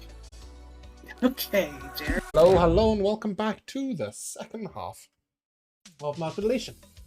And I will start straight away with you heading through the urban... was a little loud. Through the urban hills, down towards what looked like a sort of old New York subway station. And as we get to this sort of beginning opening, you see this sort of high up screen above, and it's showing a video of people walking down, showing a video of the stairs as if like a large CCTV camera, basically, showing the stairs that you guys are walking down. But as you look up, you will notice that the only person on it is the butler. The rest of you are not visible on it. Wow. Rings. So that's what they were talking about with these rings. As you get to the bottom of the stairs, a sort of large, four-legged quadrupedal robot comes out. It's sort of really heavy set, huge back. It's got 2 mounted guns in its front, and it sort of plods over towards you and shuffles one side, shuffles the other. And Nyla sort of, yo, down, dog, down. Calm down. Out the way. Got business. Move on's business. Don't want to make that mistake again, do you? I know what happened to your brother, if you guys know about brothers. Shift it. Anyway. And she will lead you into the dish. Oh my gosh. As you step out underneath here, you see... Holy shit. When I listened to the things, went to the pre-campaign, I was working, so I never saw any of the art. So this is like the first time I'm seeing any perdition. It looks way scarier than I thought it did. Yeah. So you will note that there is a single highway in Perdition. Everywhere else is trains, the subway train, and what she called the expressway. But there is one single road that goes through the middle. Almost everyone down here drives the equivalent of bikes.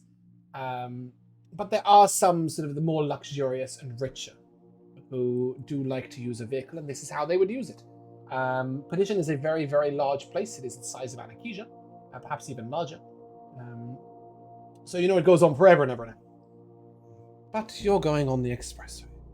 And she leads you towards what looks like a stream of black magic, like a river almost, in a large spherical tunnel. Spherical? No, cylindrical tunnel. That makes more sense. A spherical tunnel wouldn't go very far. And as she sort of reaches the edge, she looks to the butler. Can you travel on this? I don't know. Let's find out.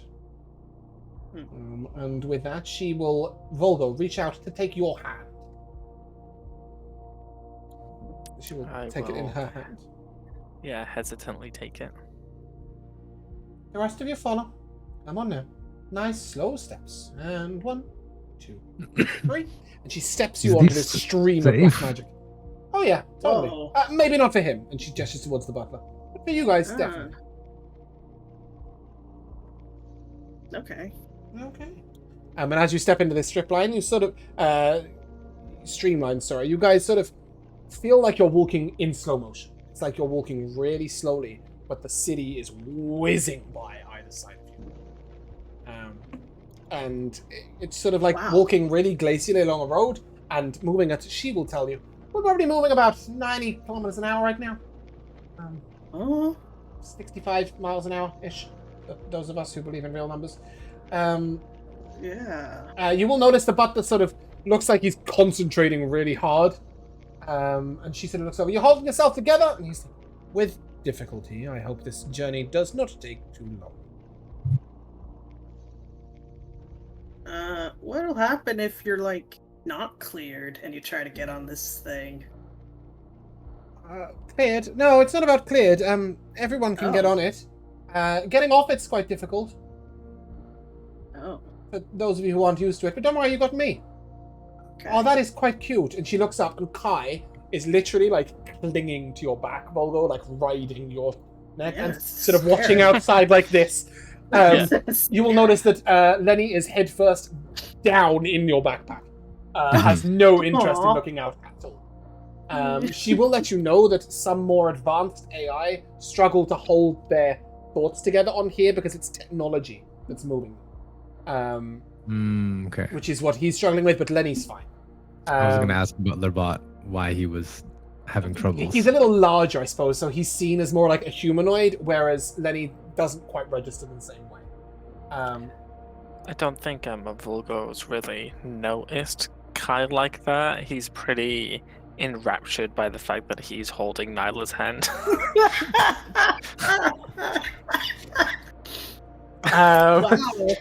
Yeah, as she sort of leans you forward, she's sort of telling you a little bit about some of the places that you're passing.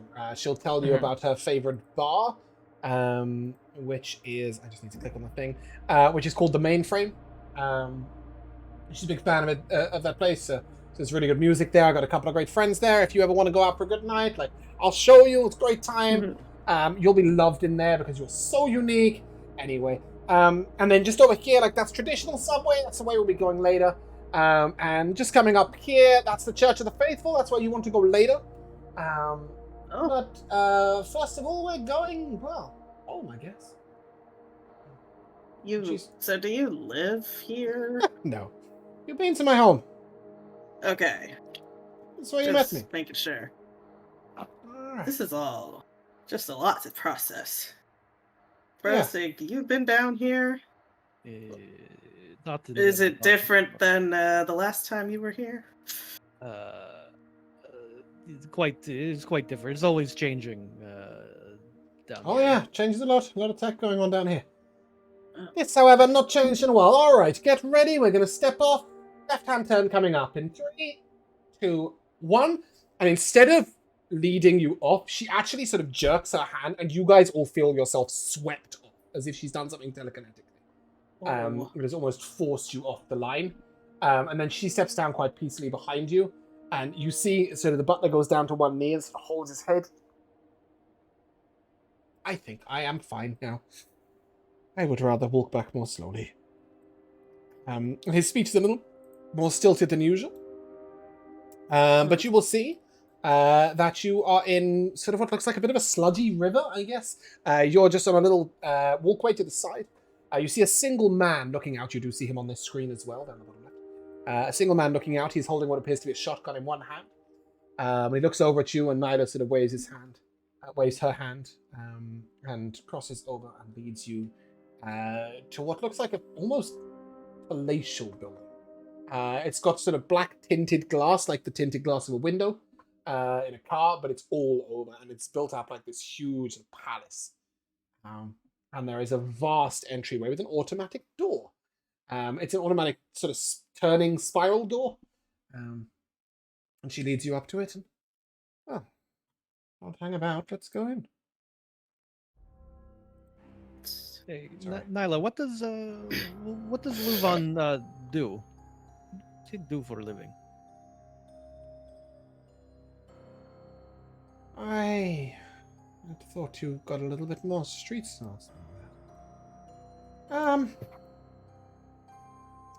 What does Luvan do? What doesn't Luvan do? He controls. He manages. I guess you could say Luvan is in logistics. I see. She sort of smiles, and you may give me an insight check. Okay.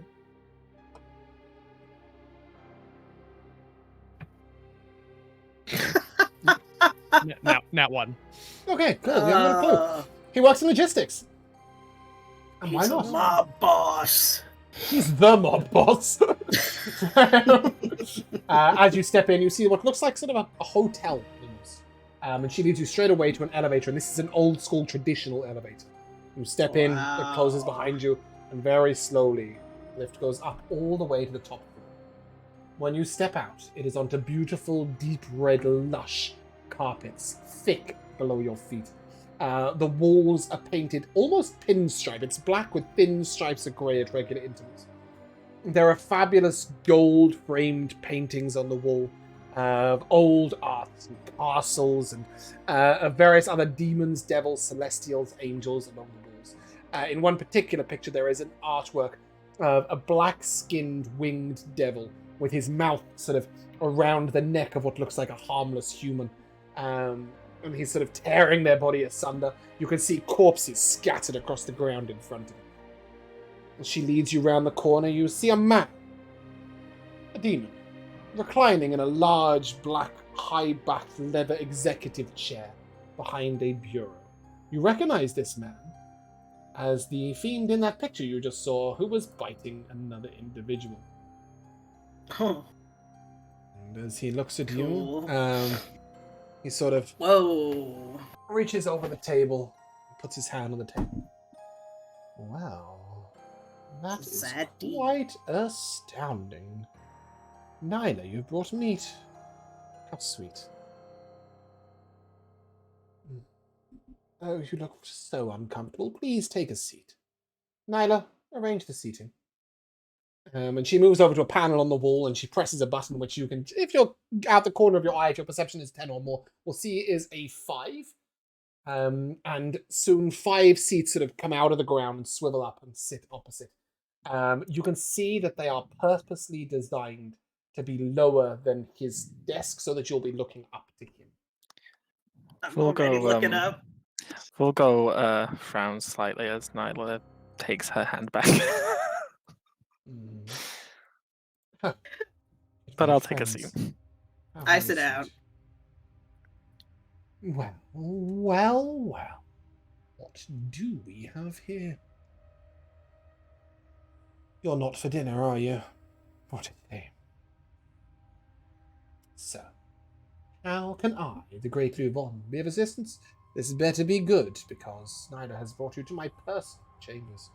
Which means, if I don't like what you have to say, you might die.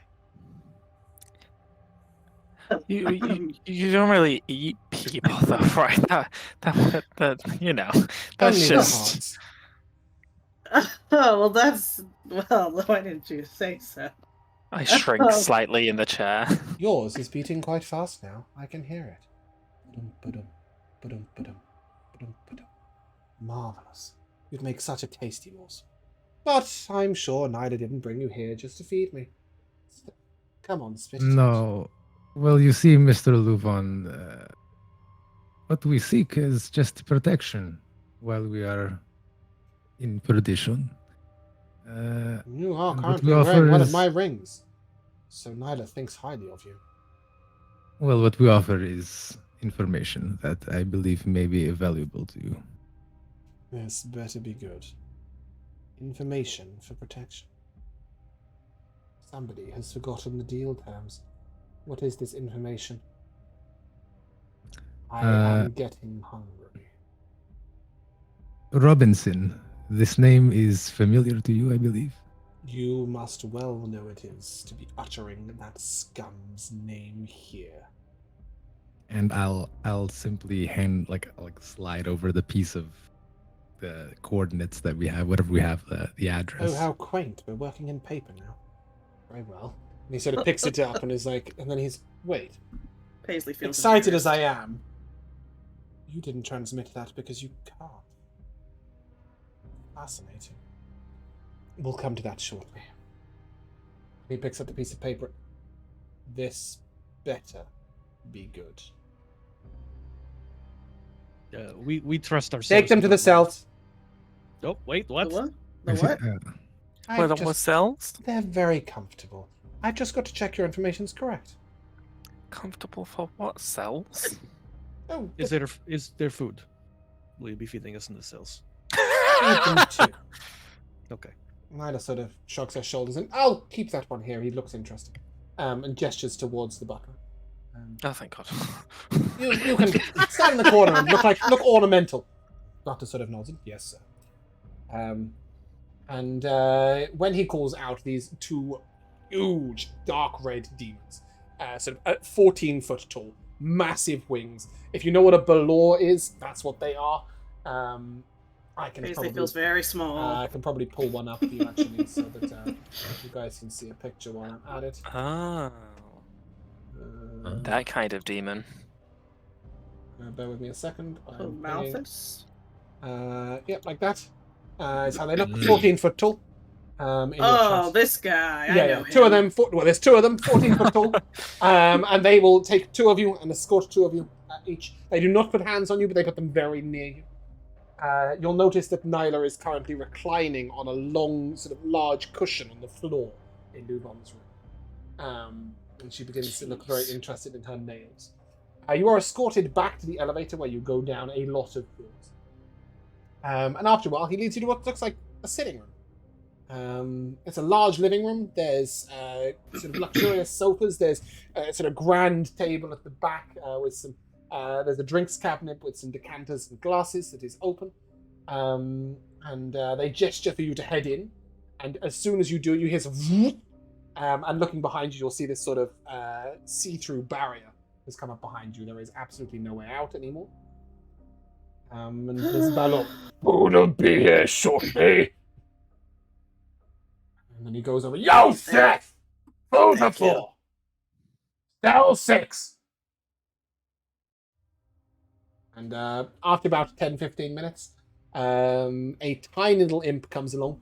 And he's got his hand out, Aww. waving in front of it of 4 plates of food. And as he places it down, there is a beautifully pan-seared salmon with fresh new potatoes and vegetables. They're placed on the table for you to eat. You can help yourself to drinks at the drink cabinet, but the imp will, with a gesture, summon a large vase of water and 4 glasses. And it is definitely a vase. It's not a ewer. It's not a jug. He's definitely a little confused. It is a vase. But he tried. And nevertheless... His heart's in the right place. Yes, exactly. He knows you need a container full of water. He just hasn't quite clicked that it should look like a jug. I watch and see if Vulgo eats. I sure don't. I absolutely do not. Listen, Vulgo, Then I watch and see if Brozzig eats. Brozzig's already eating. He's already eating the fish. It's just his bones now. Okay, now like, I look at this is Oleg, beautiful. the tiebreaker. I'm gonna wait like at least a minute. Give me a charisma save. Uh-oh. I want all 3 of you that aren't... Okay. Josh, you can roll with advantage. I want to Ooh. see Brozzig if, would have I want to see if failed you this, can this is resist. good. You didn't even get a choice. No. You guys can see if you can resist I didn't even get the excellent choice. food. Oh my god, thank god it's Is this advantage, because that's a against nat being 1. Charmed? I have 12. No. Then that's Okay. 14. Okay. I got a 12 as well. Okay. You are all able to hold off for about a minute. The smell is sensational. Intoxicating. Sophisticating. Well, I Jinx. mean, you know, how often do we get fresh fish? It is. Brozzig. This is the best meal you have ever heard of in your life. Let alone. Brozzig, how do you feel? If he wanted to kill us, there'd be much easier ways to kill. You see those giant 14-foot assholes that came in with us? I mean, they could stomp on me in 2 seconds. Well, Like, eat the food. Absolutely goes hog wild. Yeah. Oleg processes And that for makes like a big mess. 4 or 5 seconds, and then he's like, "We'll start chowing." Yeah. As I've got like a new potato in my mouth, I'm like, what if he's fattening us up to eat us later? Well, You're not going to get in a fight in the next couple of minutes, but this will give you 10 increase to max HP Whoa, 10. until the next Oh. long rest. That triples my my, guess. yeah, all of my your health points. is tripled. Plus Fantastic. 10. Nice. Okay. Double you- digits. You eat. You worry a little bit. You talk No, perhaps no. about what was going on. Did we see anyone? I guess the cells are. You can't see in the cells, like You 'cause we can't see out, with- but everybody else could see in. I see. The barrier is one way. So, It so was that's what I'm saying. When we were walking through, did we see inside any of the other cells? no. In fact, you didn't see any other cells. But you know this is cell 6. So Well, in this time, Oleg. give me a perception check retrospectively. Sure.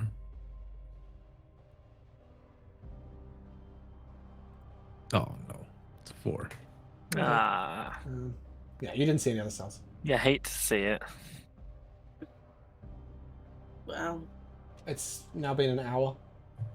is there anything else in the cell? Yeah, so you've got like sort of you do have a screen on the wall. You can turn the telly on.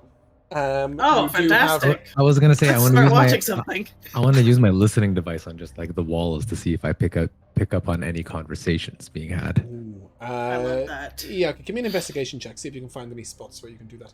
You turn on the telly. I love much that to I am turning Oleg's on the annoyance TV though. when he's like trying to hear other things, but it's quite targeted. Can we put on the Real Housewives of Tetris? So if you remember, with these TV Fine. screens, you don't choose what's on. Oh, So with your those of people who can view in VR have like thousands of channels, but these screens are based around the city, so they only show 2 things, which is news and sport. News and specifically Zenball.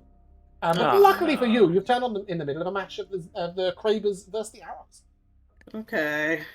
At least there's some boys on the screen. I'll just watch that. Would you like to see some of the members of the Krabers or Arrows then? That's what I was getting at. Yeah, sure. Oh, why is he there? He's in the wrong Hey, place. Volgo. Sorry, bear with me a second. Hmm? So, Nyla, she's kind of cute, right? I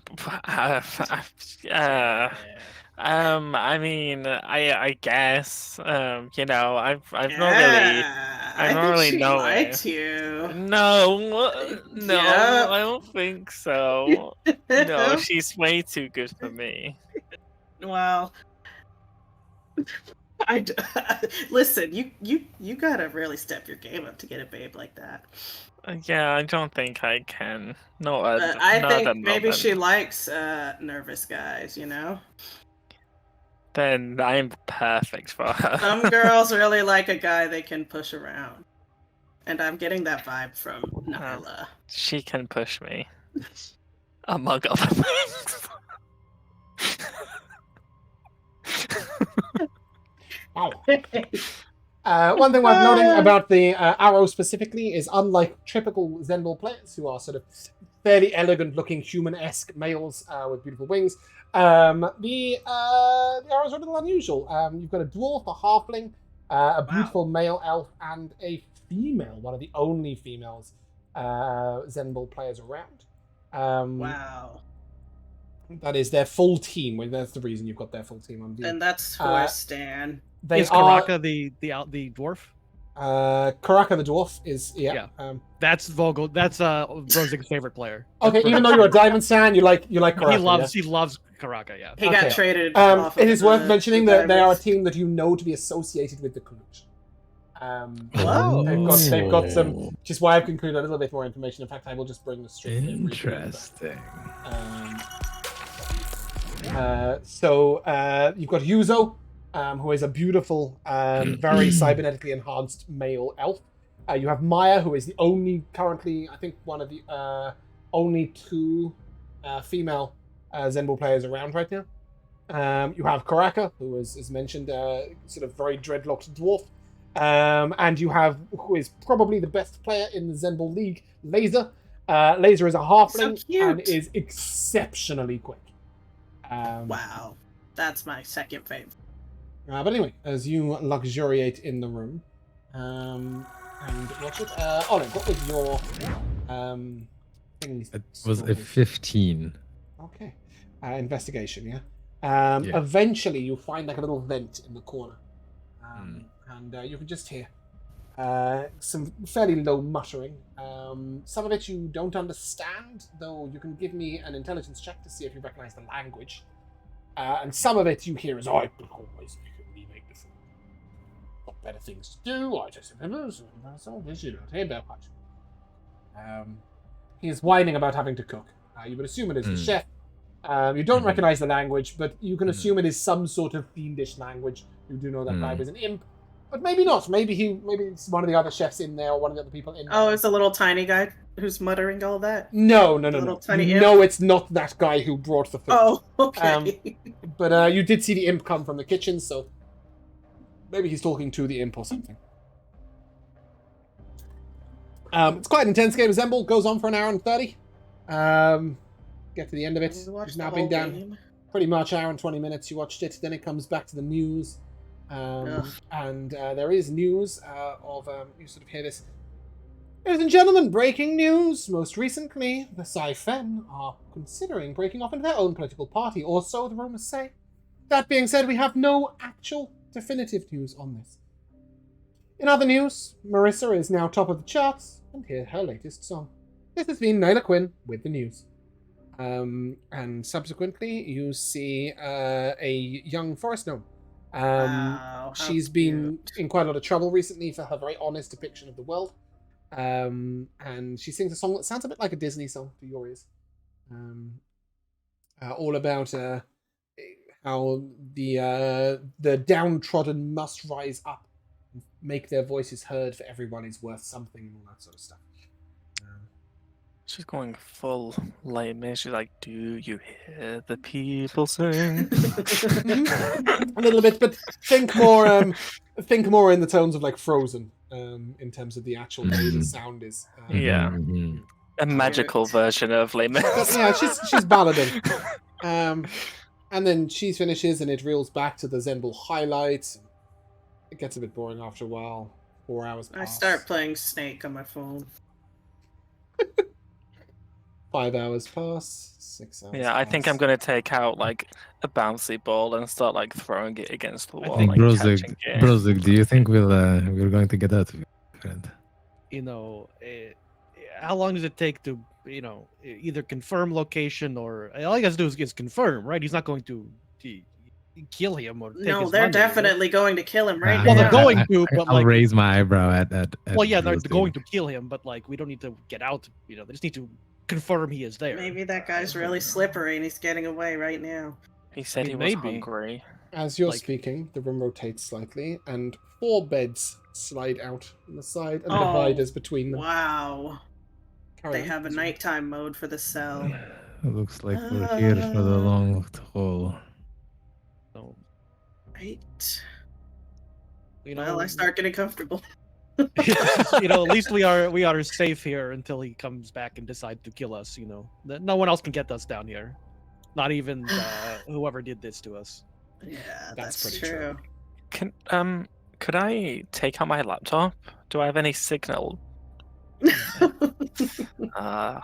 Man, no bars, no Wi-Fi.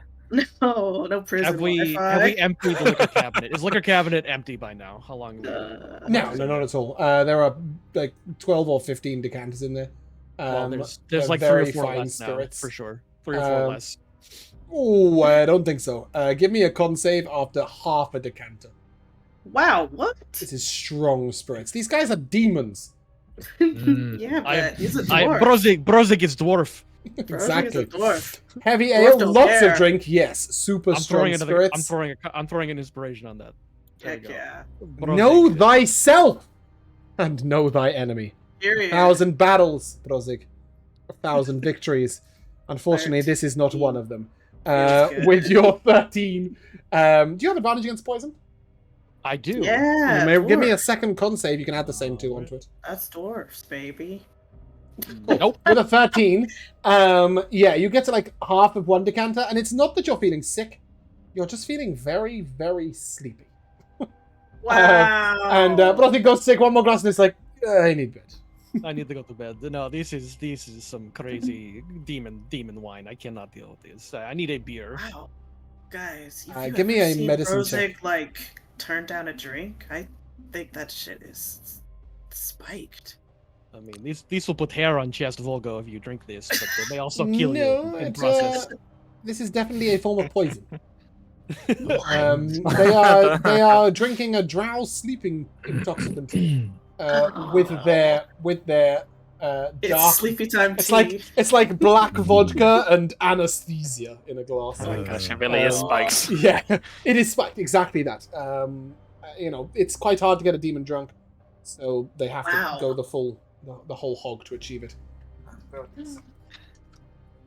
I think Maybe don't drink it. I'm gonna read How do you sleep? the I'll pass. Sorry, I was just gonna say I'm gonna finish reading the chapter I'm on in my you read out definitely loud to not Kai? Twilight series.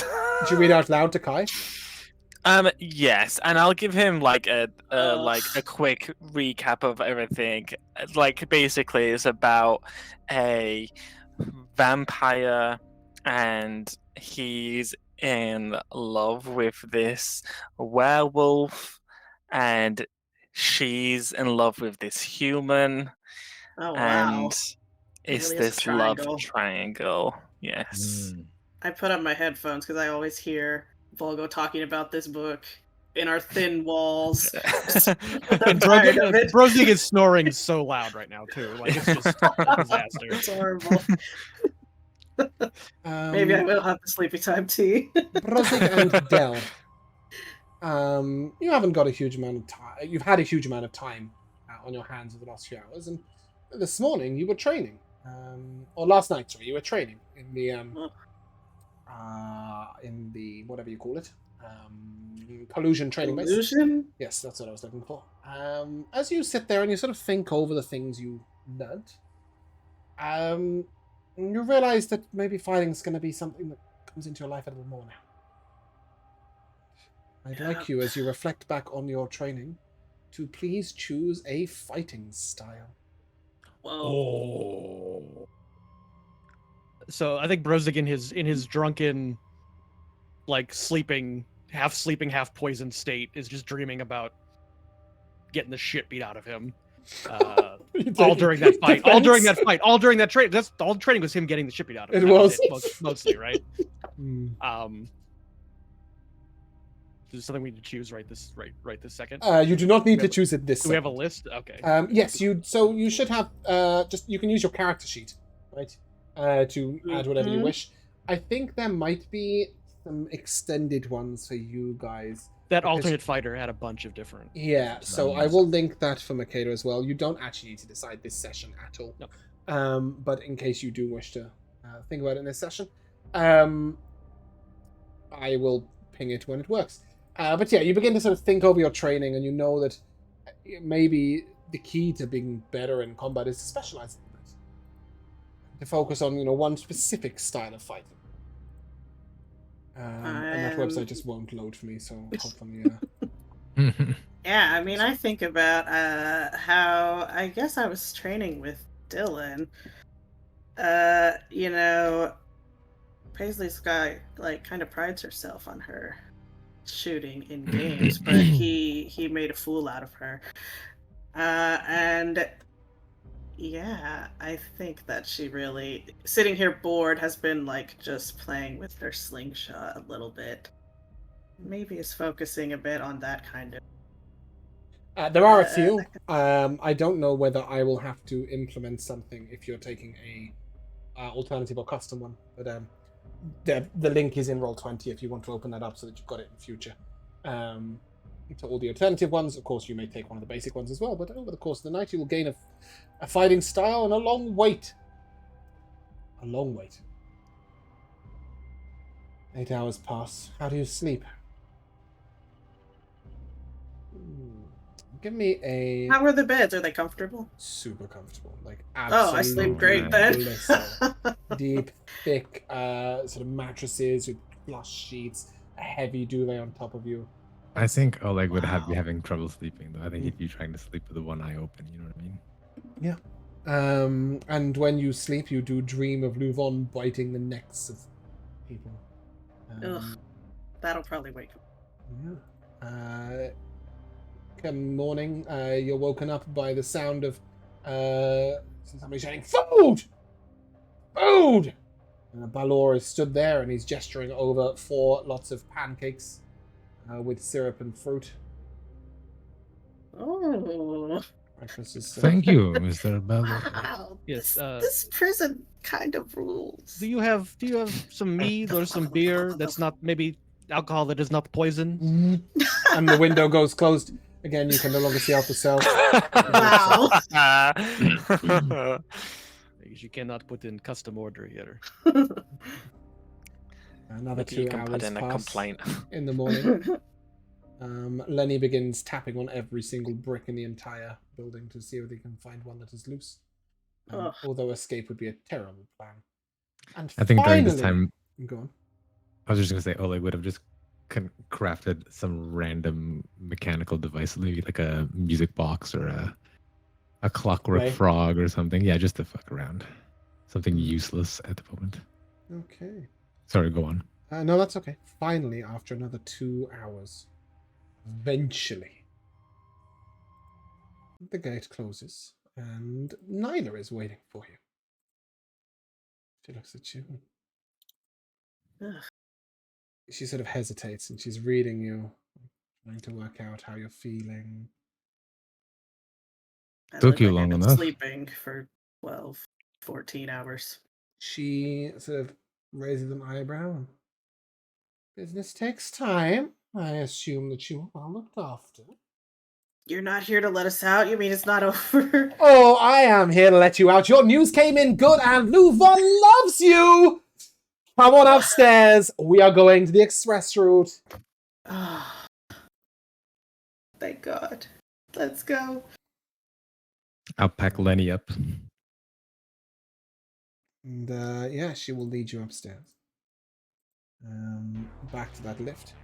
And as you head on in, you go back into this room and he is sort of, he is sat on his chair and he's stroking lovingly the hair of a man who is knelt upon the ground with his wrists tied behind him. He looks like a fairly well-to-do businessman. And you can see that he's got like a beautifully crafted face. You know he's being cybernetically enhanced. And Luvon is sort of stroking his hair gently. And, what you can see the man is sort of screaming, but nothing's coming out. You look over at the butler, who is standing in the corner, and he has blood splattered across one shoulder. He doesn't bleed, so you know that's someone else's. Luvon looks at you and, my favorite people. You are the men and women of the hour.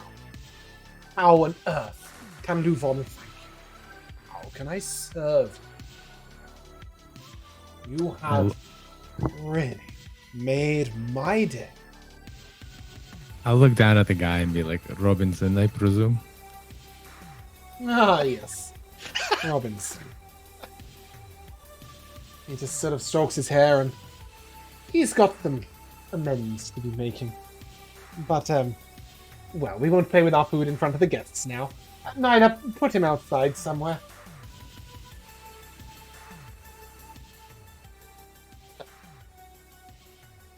You came and asked for protection in perdition in exchange for your information. Now, nothing lasts forever, as I'm sure you know. Life is transient, after all. But a month. I can't protect you in bars and nightclubs. Well, I can, but I won't. I can't protect you if you do something stupid, which you inevitably will.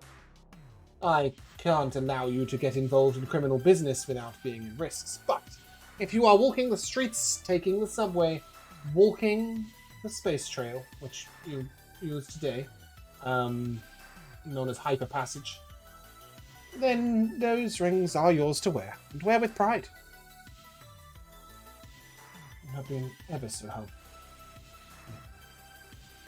Is there anything else I can facilitate? Any other assistance you might need? A reward, perhaps? In fact, a reward is necessary. How do you take your payment?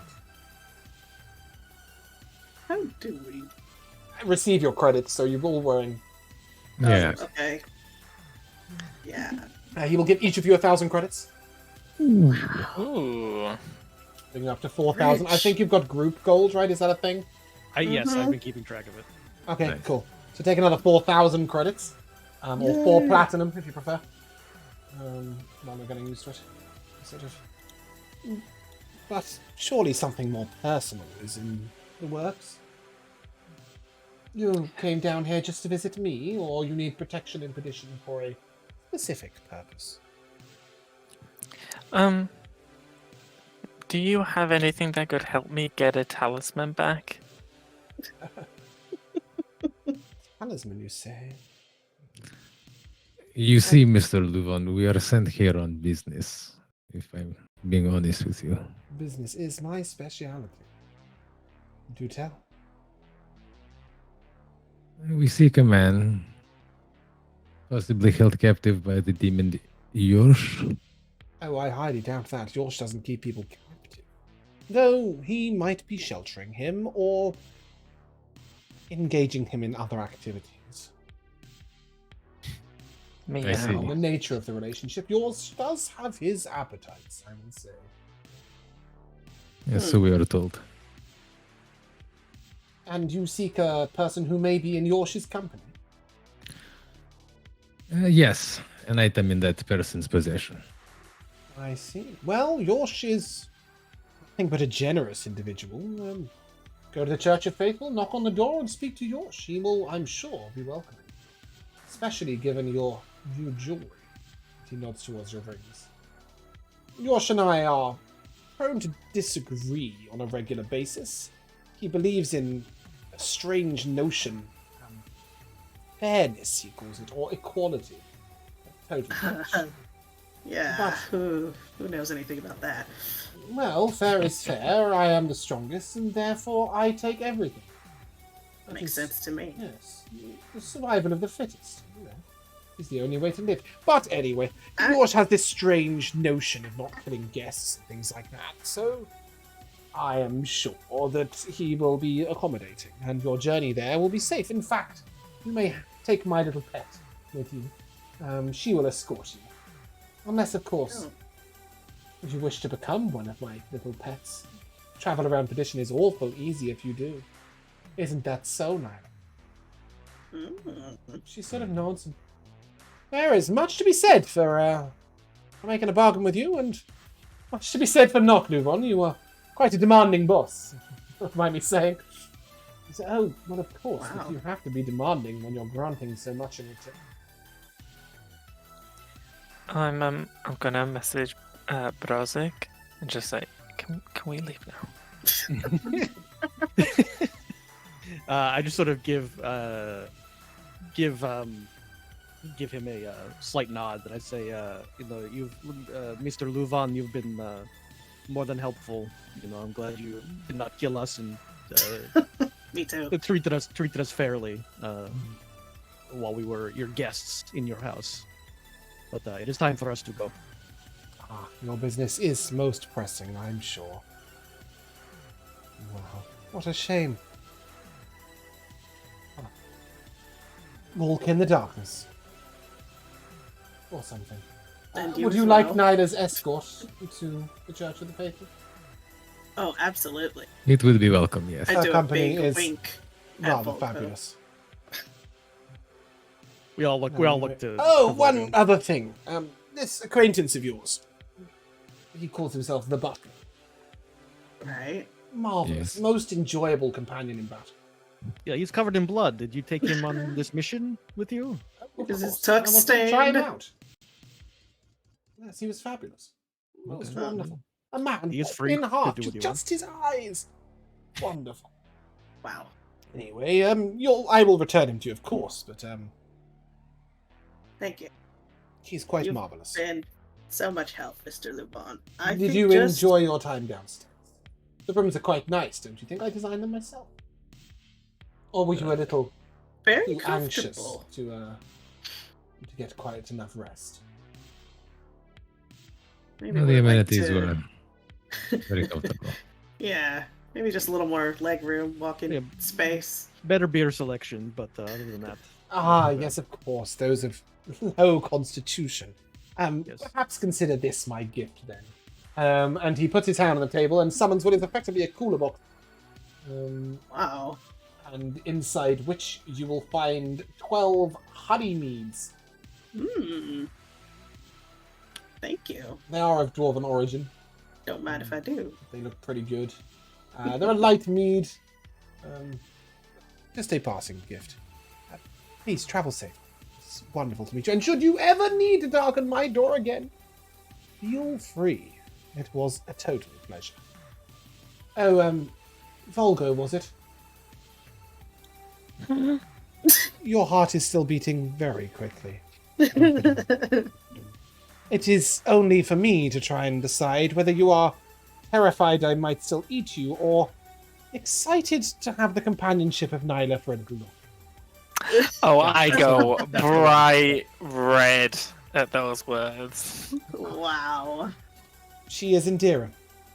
Go on. Oh boy. Good. Bring in the guest. And as you guys leave, you see Robinson being sort of hauled in by his neck, dropped down in front of him, and you can see he's quivering with fear. There's tears running down his face. He's got a slightly thin slice down the side of his face, just like that. One thin cut. And as he comes in, you just hear Luvon, "Oh, delicious. I look forward to an extended meal with you, Robbins." But you guys can leave, and you have secured protection in Perdition. You have completed your entry quest and may take 50 experience points. 5-0? Mm-hmm. 5-0. Wow. And we will abandon those sad stat blocks you left behind and reach level 1. And I have a lovely surprise for you all. Do you remember I took a point off of every single one of your attributes?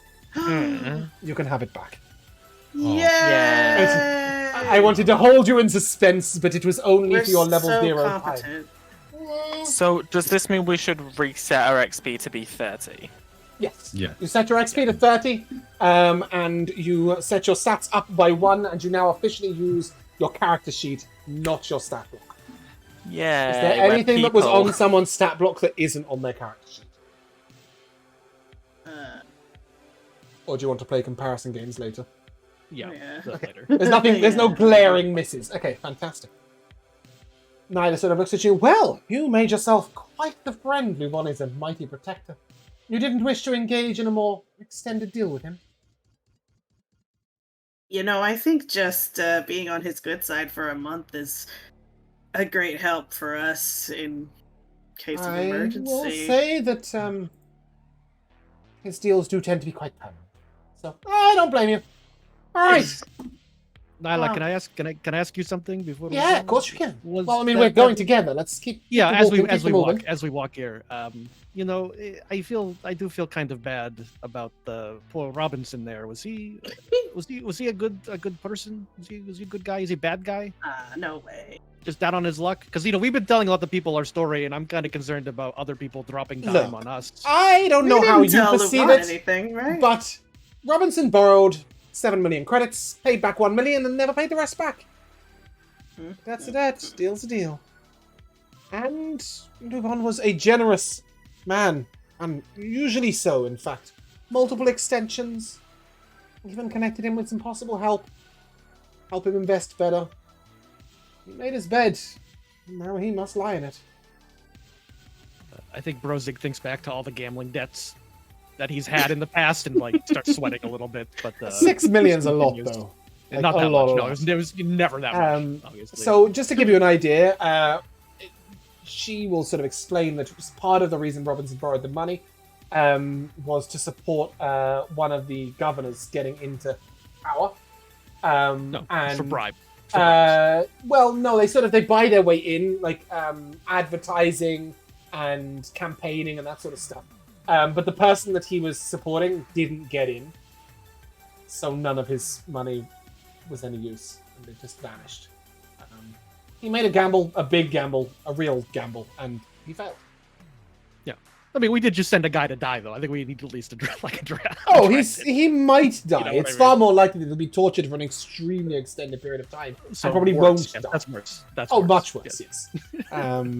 It looks like Robinson might be a frequent guest of Luvon's for the rest of It's- many years. Yes. We will grapple with that in our quiet hours. These hours, not so quiet. As you enter out into perdition, you'll be taken yet again on the... where are we, please? Music, thank you. You'll be taken out again on the hyperway. And then slowly you approach some sort of winding streets. And Nyla will tell you, I ain't going in there, by the way. I'll take you to the door, but... I really don't like that place. Why not? You scared? No. It's gross. What do you mean? Isn't it like a church? Oh, God, I love you. We need to go shopping sometime. No, What's it's not a church. Church of the Faithful, sure, I suppose, kind of. It's a place where demons shelter others in exchange for unusual or strange favors. Unusual extended relationships. It's where they get to be themselves without any outside judgment. There are Celestials there too, and believe me, their appetites are even more frightening. Huh. Oh, You don't say. yeah. That is not I what. know. Well, okay. Who are we coming to see here again? Let me check. Yosh. And more importantly, Rickson. Rex and Hines. Okay. Hines. Yeah, we don't know if Gosh. Yorsh and Rickson are working together. We're assuming that Yorsh is sheltering him. Yes, Yeah. that's We what. don't know Alright. exactly. Yeah. Well, the butler's gonna be pretty intimidating, right? So he'll just hopefully carry most of this discussion. As you see a building a little far in the future, in the distance, a beautiful large chapel on a sort of precipice. Whoa. A striking woman exits it. She walks directly towards you. And she looks to Nyla and says, "You'll be leaving, as will you," and points to the butler. And then she gestures with her hand and they just vanish. Wait, they were with us. What? They were with us. What do you do? What do you Were do? is the key word in that sentence. You have Well, where struck did my you send interest. her? Irrelevant. Come now. We've had a conversation to have. It's pretty relevant, you know, who she works for, right? They may be returned. I couldn't care less about Luvon's little pet. Come now. We have a conversation to have. I think... tea. And she will reach out and sort of... She gestures with her hand and you guys will all teleport. And suddenly you'll find yourself at a dining table. It's a sort of luxurious, deep wooden table. And, sorry, bear with me a second. I've got to click like 17 buttons at once. Here we go. Please go music. No, that's not what I was looking for. Thanks. Really not what I wanted. Here we go. And she will gesture towards a beautiful, old, ancient wooden table. High-backed, elaborate black metal chairs with beautiful plush purple seats. At the center of which is an ancient-looking china tea set. As she reaches for it, it begins to steam. As she pours from it, there is a slight hint of spice as she pours a sort of spiced chai tea for each of you. Oh, please sit down. If you were going to die, it would already have happened. That is what I'm saying. That is what I'm saying. You have scones to go with this? Brozzig, for once, let your head do the thinking, not your How do stomach. you She know my knows name? your Shut up name. and sit. Brozzig shuts up and sits. She looks Same. over and gestures for Oleg to sit, and subsequently she points to a chair on the table. Hey, take a seat. Or should I say Paisley Delgado? And you, Vulgo. Oh, I sat down the second she You said sat sit. immediately. Yeah. Beautiful. Well, isn't this sweet? Tell me what you know of Focus Tech.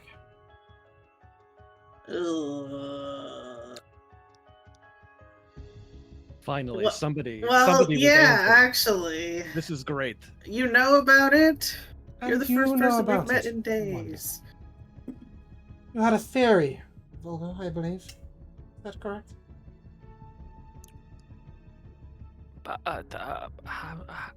Now is a great time to find your voice. You had a theory?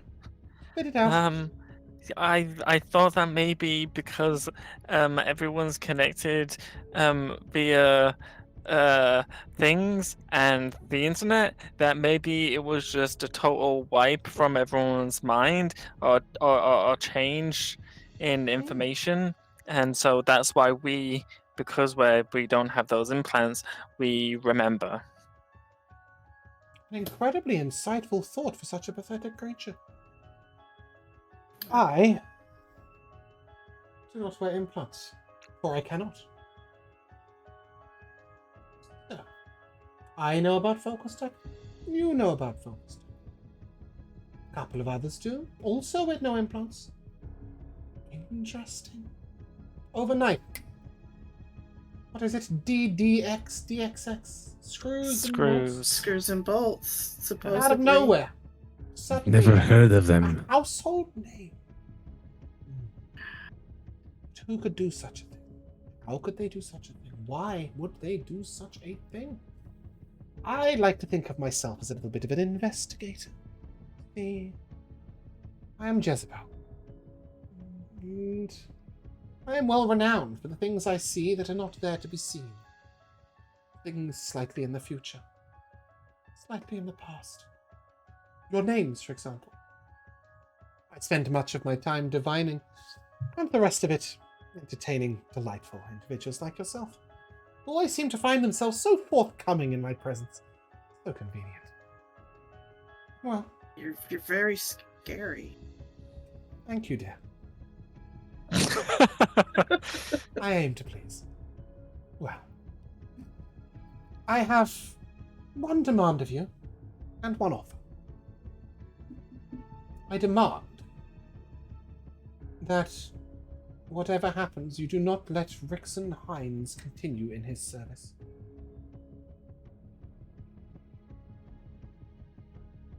Vikeza would take it awfully personally if I executed one of his patrons. But he has learnt a little too much while staying with Yorsh. So, retrieve the talisman and terminate his pact, or terminate him, I don't mind which. But make sure that pact is broken. I cannot be dealing with that. I'm sure you'll find a way to be most persuasive. You're looking hesitant, Miss Delgado? No, not. I just am wondering what interest you have in this little dispute between patron and... No, I couldn't give a I'm trying to think what word she would use. I couldn't care less. Because I was about to say flying fuck, and then I realised that might not be her. I couldn't care less. Rickson Hines learned something else in Yorsh's presence that I would rather not was such public knowledge. But as I said, even I don't want to be particularly on Vikeza's bad side. Whilst I have few needs, money is one of them. That man can be obstructive. I mean, Jezebel, I don't mean to be rude, but we do not have implants. We're not powerful at all. You have. I almost died to a rat the other day. No, the butler will be. That is most unfortunate. No, it is. No, I'm not joking. If you are in need of some power at your disposal, you will hear of my offer later. But first of all, my demand. I believe that you will be most persuasive. But if you are not, I will return the butler to you. I'm sure he could complete the deed on your behalf.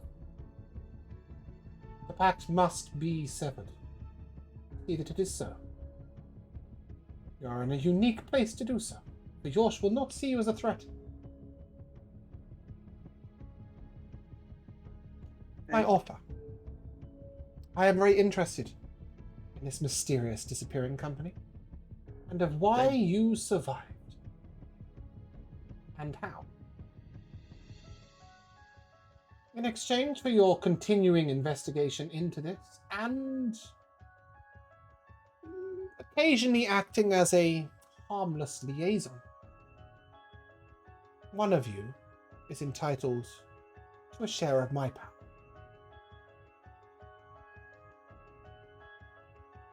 But demands before requests. I hate to be so cliché, but given yours and my lack of implants and your complete lack of any magical understanding, if you need to contact me, simply find a mirror, look into it, and say my name thrice. It is a fairly easy way to detect your existence. Do drink up. The tea is exquisite and very expensive. I'll take a sip. Though Paisley's not much of a tea. Any more than a mouthful, and you will have advantage on perception checks for the rest of the day. Technically, it's for 8 hours, but fuck it, who's counting hours? Not me. Yes, sort of. I suppose, as I whisked you away so very briskly, I would entitle you to ask 3 questions before you leave. It is rather our thing, us Arkfey. Oh.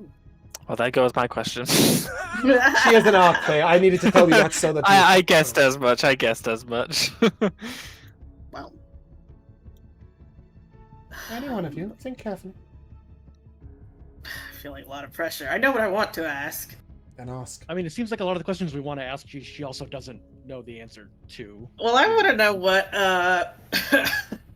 Go for it, whatever you want. Is this even slightly relevant? Like, who won the game yesterday? No, I want to know what Rickson learned that she hates so much. That's good. And if it's related to this whole focus tech thing. If you wish to know that answer, I will ensure that you cannot speak of it to anyone other than these 3 people here. Would that suffice? That's fair. Or would you prefer a slightly vaguer answer that you can share? Does Paisley know anything about making deals with Faye? I just feel so sus all of a sudden. You can throw anything that you already know from 5e out the window. Okay, great. Huh. Then, sure. Yeah, I would like to know something. She of learned what... the name. He learned the name of my lover. Oh. Yeah, that's very personal. Interesting. You will not be able to tell anyone that Jezebel has a lover. Who would believe us, anyways? I'm no gossip. It is believed that I have no interest in sexual or romantic interactions. It should stay that way. I have a question. You have two, in fact, left.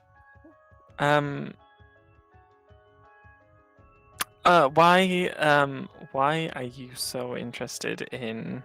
Like, is it just mild curiosity, or is Oh there no, an it is actual... nothing mild about it at all. A company disappearing and another one appearing in its place is, frankly, pointless. Slightly irrelevant. But what if it's something different? What if people forget the name of the governor and believe it's someone else? What if people forget how their implants work? Or some other important piece of information. That being said, I am far less worried about the forgetting than I am the sudden remembering. What if people suddenly realize that Jezebel is a mass murderer? Not that she is, of course, but... Of you take my course. meaning. Oh. You're Oh, talking about please. I thought don't. crimes. I don't kill people. I just convince them to change their minds, or convince others to do my work for them. So, What in the saw kind of logic is that?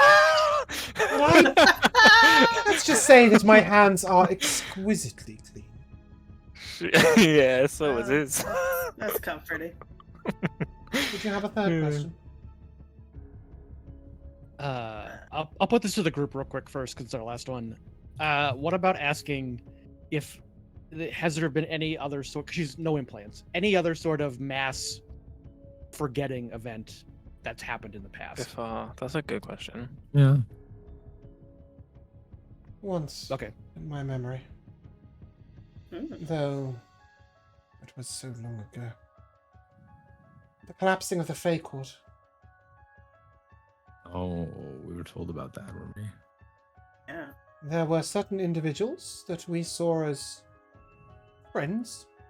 Elves, but powerful elves.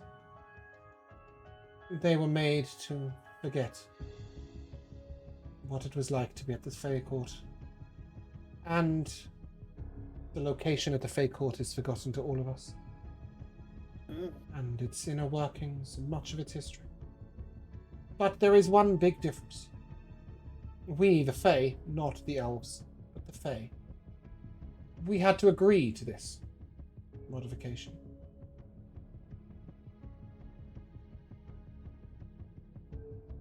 Therein lies a difference. For this forgetting and remembering, nobody made an agreement or had a chance to resist, as far as we can tell. I will give you one piece of information for free. There are many within the Preachers of the Peace who choose to forego implants. 30 or 40 of them. They could potentially be your allies. Even if they're a lot of talk and not much do. I believe that Hypnotic's nightclub is their regular place of gathering. Preachers of the Peace. We've been told of Hypnotics before. Yes, that does lead me to a final question. Where do you get your information from? You don't strike me as people of means. I'm surprised you don't already know. I do not. That's kind of comforting. It tells me one of two things. Is something technological that I am not in tune with, or blind luck. Probably a little bit of both. Little both, I think. A little bit of column A, a little bit of column B. it was something fully technological that saved us. And I it was would completely suggest- random chance. I would suggest you tell me all the details. And I'm going to need a wisdom save from all four of you, please. She casts mass suggestion. And now she's making a second. This is a second. This is a second. Deal here. No, this is not a deal. She has Making side demanded. deals on us. She has What does it demanded say? that you tell Wisdom? her where your It was information an came from. 11. 15. Wow. Look at the 15s. I think it's Oh, this one. I'm just no. gonna double I check. feel As like long as one of 15 us fails, it doesn't matter. Like someone's gonna tell. So Yeah, I don't think that any of you can succeed. Ah, She is an wow. arc fae. Her DC might be a little higher than Yes. 15. I and thought 15 was immediately it. you will begin to tell her about the tricks indeed. Do we tell her in unison? Ooh, that would be cute. like we're just talking over each other the Tricks, entire time. yeah. No, she will just sort of take the story from one of you. She'll swiftly realize that Oleg is the most intelligent and will take his information. That works. He And understands the most she what sort of happened. nods and, Last Light Chapel, place I cannot see into. Nothing but technology there. Well, that's comforting, for that information will remain safe from others. I will keep your secret, I promise. And the word of a fae is not to be taken lightly. Would you prefer to be returned to your friends outside the chapel, or be returned to the inside of the chapel?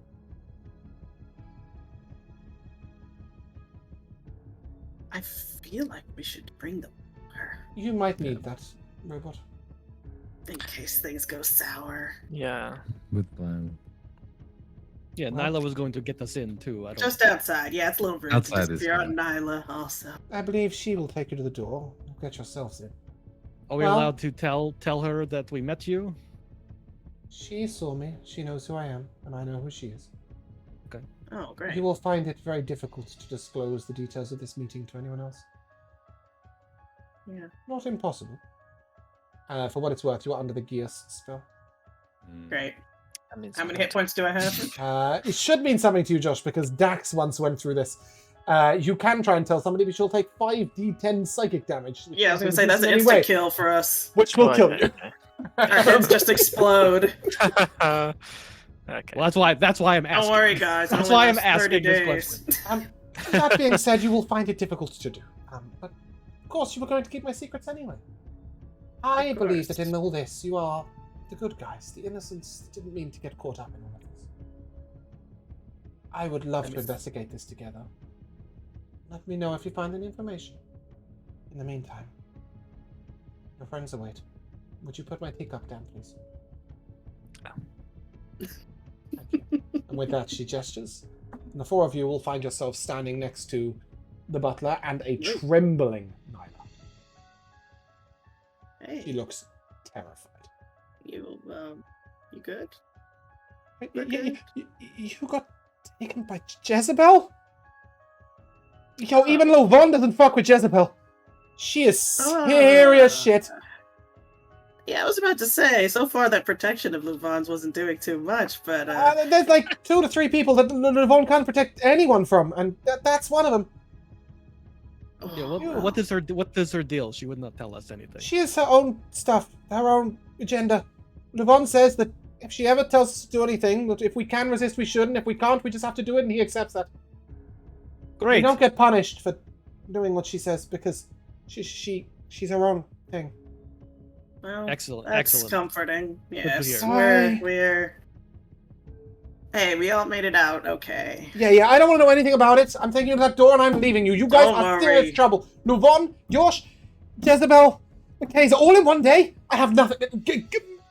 Door, it's nice meeting you. If you ever want to go shopping, then come without trouble. And come with Aisha. She's cool. It's kind of hot. Okay. I'll tell her you said that. All right. Okay, have a good... Try not to die. I don't know. Good luck. She's going to Guys, run. Like, actually Are sprint. we? You As she runs, I just bye.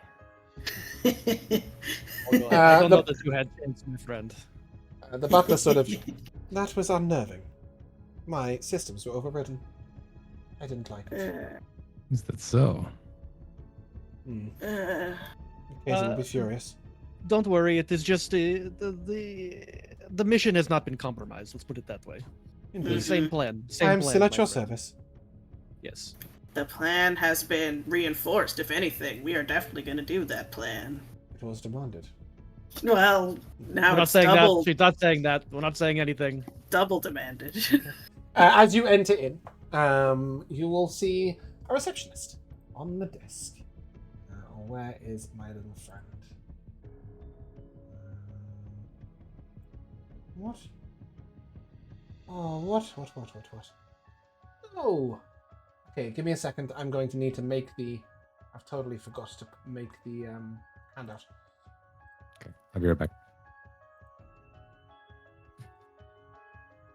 Vulgo, do not worry. I'm sure we'll meet plenty of nice other girls down here.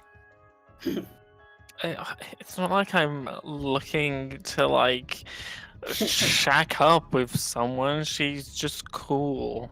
Okay. Very cool. You see how long her hair was? Wait. Very nice. Yeah, cool. it The smelled horns, amazing. You shouldn't go around smelling girls' hair. She was Vulgo. stood right next to me holding my hand. What else was I supposed to do? Just be subtle Oh, about it, okay? Vulgo. Don't worry, buddy. It smelled like lavender. We're on your side. Yeah, we are here to support you in whatever you want to do. There's supposed to be lots of hotties in this place, right? Mhm. Am I understanding correctly? There's lots of demons and celestials. I mean, just be careful. Like touching people in here may be a bad idea. Okay. You know, some demons I'm keeping my hands to myself them. Yeah, you touch them, everywhere and then that's it. Del just goes feeling around everyone. No, no. Sorry, just trying to get past. No. Okay. So, Alright. hey, Vulgo. Hmm? Are you still thinking you want to take up Vikeza on his talisman offer? I don't know how to answer that in character, so I'm gonna answer that out of character. As of this moment, unless Yosh is like, I don't know, Josh doesn't sweeps me off remember my it, feet. by the way. You don't remember him? He's a sex demon. He's, Show-stopping. like, yes, he's. Oof. I don't remember him. Oh boy. I have a Yeah, bad memory. he's one that tried to. Yeah, the whole thing. Yeah, unless he really convinces me. At the moment, I think I mean, I do have questions for James, but I didn't want to ask him because he seems busy. Sorry, I'm with it now. With the Arc Fae subclass, quite a few of the things are surrounded by charming people. Mhm. I'm a bit apprehensive of that subclass because if people have implants to negate that or stuff like that, I don't want a subclass that's not really used, or you know what I mean. Yep. Sorry, did you say who you were leaning towards? I was super busy. I have a question. So the Arcfae subclass deals a lot with charming people. Mhm. I'm apprehensive because if a lot of people have like implants that negate charm and stuff like that, I don't want Oh to my have a subclass that's not really usable. Yeah, so charm works slightly differently. In Okay. that it effectively gives you buffs instead of debuffing the enemy. In a lot of them. So in terms of like if you're using charm person, it can really like lower somebody's inhibitions and get them to talk to you, but it enhances your charisma checks, not makes them make a save. Okay, then In terms of combat charms, Yep. you will almost never be in combat with somebody who has some way of resisting that until super late game. Okay, then I have just a minor question. TLDR, if you fight someone with implants in the next 7 levels, you're just gonna die. Yeah, that's fine. I have a minor question. So you Major. said how charming is different. There's an Arcfae subclass ability where if someone attempts to charm you, you can attempt to reverse it back on them. How would that work? You have seen charms already from Vikeza, from her. You don't have the implants to prevent it, so yeah, they work. No. Your Arcfae turning it back works. What have I not explained there? So like but it would still be that same kind of like it's buffing me instead of buffing them. It's not. Do you know? If they try and charm you, you can turn it back on them and lower their inhibitions towards you, and they will be very So it is still like that. Yeah, Okay, exactly. then to answer your question, Mikayla, Leaning towards unless Yosh sweeps me off my feet, I am thinking Jezebel, just because even though Genie is my favorite subclass for Warlock, and I do think it's more beneficial, the things you get from it, I think Jezebel's more interesting in terms of the story. Yes. Then I Vikeza. would agree. Yes. I mean, obviously, I don't know how involved he is in the story and stuff like that, but as of this Of moment, course, I that think, Genie, obviously. of course, just track him down. But yeah, so I He think, gave you his card. You can go back anytime you want. yeah, I can just call him. But yeah, I think I'm leaning towards Jezebel. Wow. Yes. Nice. Interesting. I think She's the cool most too. powerful thing we've met so far. So That's far, true. yeah. That makes sense. So you believe. For Yeah. Yeah, You that do she's know, though, that demonstrated. she said she didn't want to get on the wrong side of Vikeza. Yeah. But she did mention that it's because he'll He's fuck a with her genie. money. Yeah. Yeah, He's a so genie there's different businessman. types of power, right? He's a genie Yes. businessman. In other words, he might grant favor for money, amongst Yeah. other things. Oh, that's some stuff. I will say that the patrons are all roughly the same power level. Sure. But yeah, I do think that they're interesting. Anyway, you arrive at the Church of the Faithful, and it turns out, Yes. by the way, that I made the handouts, all three of them, and then discovered that they were already here. I just put them in the wrong folder. So Love that for you. as you I enter hate in, to see there that. is a man sitting at the desk. Well, a man is a strong word. There's this little dude. Nope. There is this little dude. Oh wow, he's so cute. Aww. And as this little tiny imp is sat at the desk behind, like, he's got a little notepad, he's got like a little clipboard, he's got a little calculator to his side, he's got tiny little wings, and he sort of, you can see that he is slowly flapping them, even though he's sat on a stool. He sort of looks up and, how can I help you? Wow. We're here to see someone. I think you might need to be a bit more specific if I'm going to be of assistance.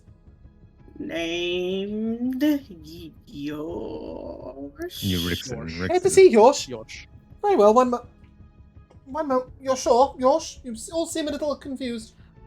That's him. That's his Okay. name. Very well. Yosh is currently, he's available for the next hour. Can I take your names, please? Vulgo. Vulgo? That. Matt? They met. Friends of Vulgo, I said. Vulgo and friends? Yes. Okay. Yeah, I like And that. will Yosh know who you are, or do you want to tell us Am the I nature the of your leader? business? No, we're new in town. What's the nature of your visit? Information. Providing or receiving? Perhaps Receiving. both. Receiving? Very well. With us. One moment, please. And he sort of leans over, and you see him like take a little thin wire and plug it in, and then another thin wire and plug it into his, so just behind his chin. Excuse me, Mr. Yorsh. You've got visitors. 4, Vulgo and friends. 5, sorry. One of them is metal. Yes, they say they're looking to receive information. Are you open to seeing them? 3 male, 1 female, 1 robot. I couldn't say, sir. An orc, Interesting. a goblin, a Duergar, and a human, and a robot. About 6'3", skinny. Oh, jeez. Green. Skinny. Very skinny. Yeah. Non-threatening, some might Yeah. say. Yeah. No, not at all. The dwarf is fairly well muscled, sir. Wow. He'll see you. You heard that, Brozzig? They think you're well muscles. Yeah, I have been training, yes. For one day. Otis will show you to the room. Otis! Thank you. And after a little while, another little devil trundles up with a clipboard. Oh. Shuffles over. Wow, he's cute. Yeah, he's cat. cute. Hey, Hello. come and see yours. Yes, please. Please follow me. And he leads you over to a large, wide staircase with a beautiful mahogany banister. A long spiral staircase up. And he will turn to you and... Do any of you need accessibility? Or can you manage the stairs? How tall are they? The stairs? He's gonna walk up them, and he's 1'8". Oh, great. Then no. They're shallow stairs, but lots of. Sort of like Great. those opera house shallow marble staircase. Perfect. Finally. Wonderful. Come on then. You're new here. Not seen you before. Yeah, Yes, that's correct. that's true. Good. And you're very unique. And he sort of strokes the butler's leg. And the butler sort of gives him a strange Goodness. look. And, yes. I'm not all that unique in my own inhabitants. There are many of us in Master Vikeza's household who look like I, but Please, Thank you, actually, you don't need to talk to the butler. He's just our, Oh, okay. our butler, but it's about you. talk to us instead. Lovely. What brings you here? Are you particularly excited to meet yours? I hear he's very good with his hands. Oh, good. That's great for us. Lovely. What does that mean? I think you know. He is very gentle for such a large man, I'm told. Perfect. Yeah, looking forward. I've heard so much about this guy. Good. And he will lead you up. Otis will lead you up to the room, where he knocks on the door, and you're greeted by a third of these little rascals. Oh wow. A rather homosexual-looking, sort of stands over his clipboard. And looks at you. This guy's clipboard backwards. No, he has a note under his clipboard. He's Oh, confused. okay. He's got his pen backwards, if we're going to be real. Anyway, he sort of opens the door and... Oh, well. That's... The master may be a little disappointed, Otis, don't you think? Well, anyway, you can't make up for it. Please, come on in. Thank you. Oh, you're most welcome. All four of you. Oh, you're bringing that in as well, are you? And he nods towards the butler. Yes, he is part of our group. Oh, quaint. Lovely. Good phrasing. All right, come on in then. Might I offer you some refreshments? Do you wish to freshen up before seeing the monster? We have a bathroom that you may use for your amenities if you wish. It's not necessary, but I'm just receiving information, remember? I am inclined to disagree, but, well, Uh-oh. you can make your own decisions, that's fine. Ouch. What does that mean? He's saying that you should freshen up to look prettier. Wow. I don't care about Put on this. some I'll wash makeup, my get a hands. wash. Wonderful, that would be wonderful. There are other parts of your body you can wash too, you know. All of it. Oh, jeez. I'm not taking a shower here. Fine. The facilities How are many quite cameras exquisite. everywhere. No, Master Yorsh likes to be surprised when you enter. There are no cameras in the bathrooms. No, I think we're ready to see him. that's all right. Yeah, we're I'll just like That's slick my unfortunate. hair back Very well. with some water. He leans and Mage Hand sort of opens the door gently. And you're led into sort of a large, cozy living chamber. And Nice. sitting in a sort of reclined back, his hands behind his head, his feet up on the desk, is a huge being. This man is sort of 11.5 foot tall, with a great Wow. shaggy beard. His feet are gnarled, and they are bare right now. You see his long, curved toenails over the edge. So he looks at him. What have we got here? Ah.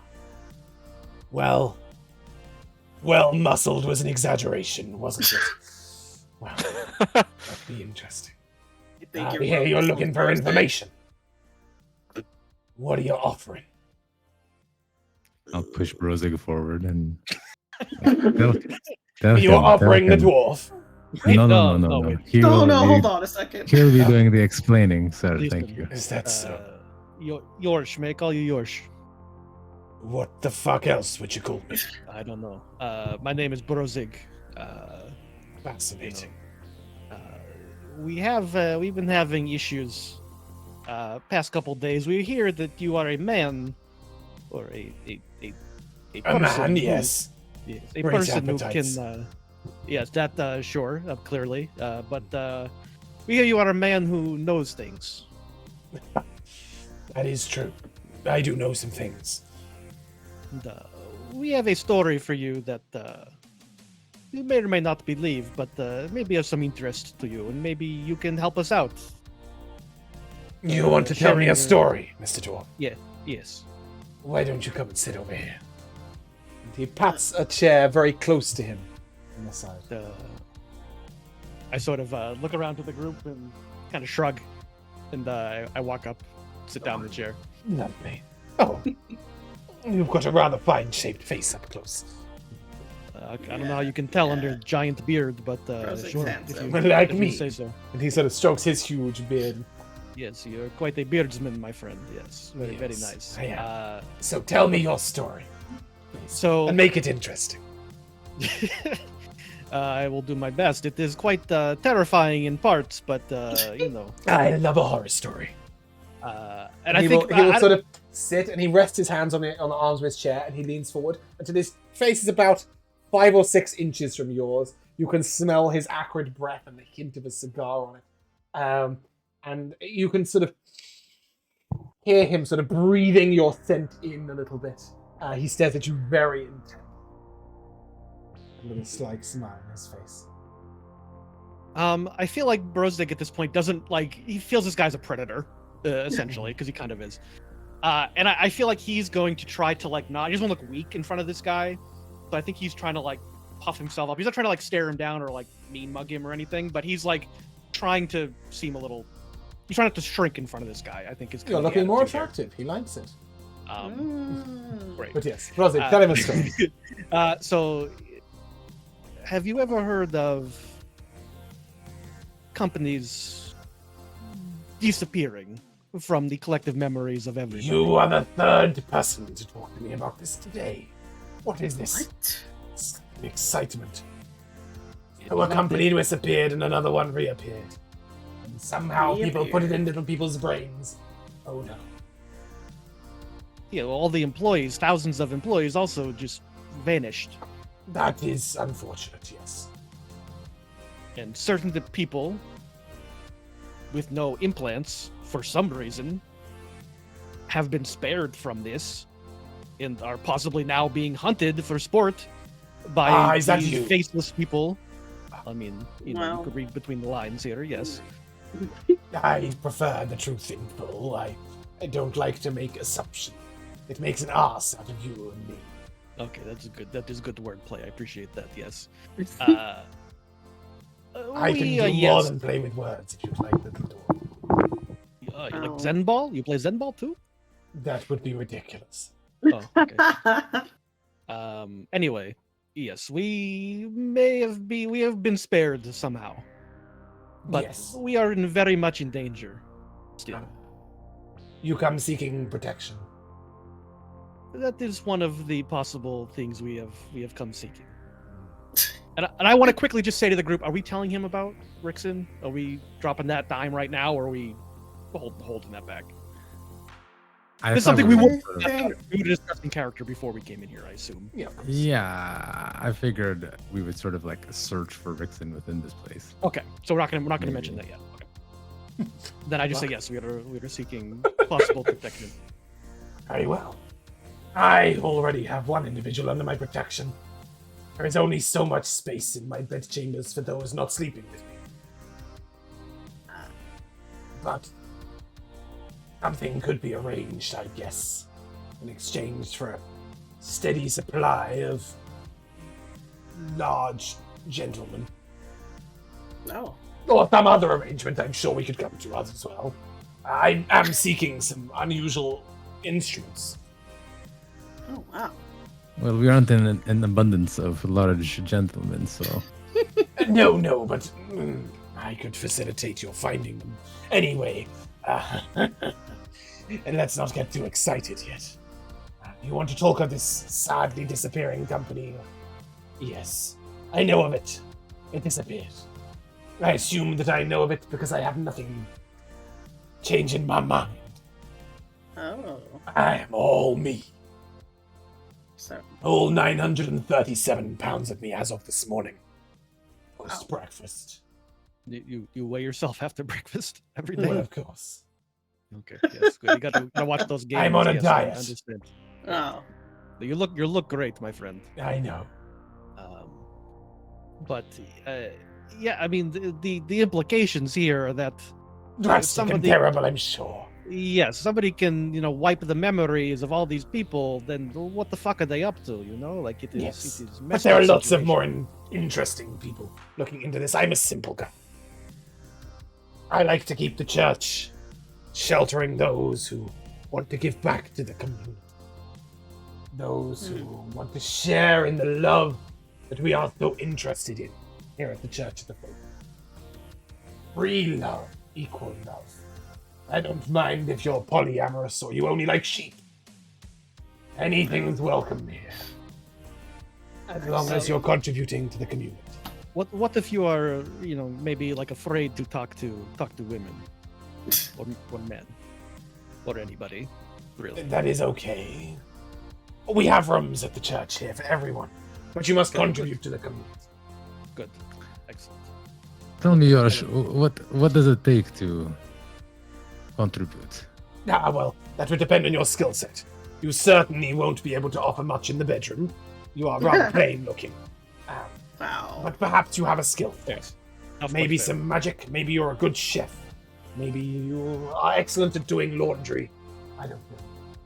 Or perhaps if you are more interested in continuing your daily life and not living here at the church, then there are many things the church needs. You could go out and procure some.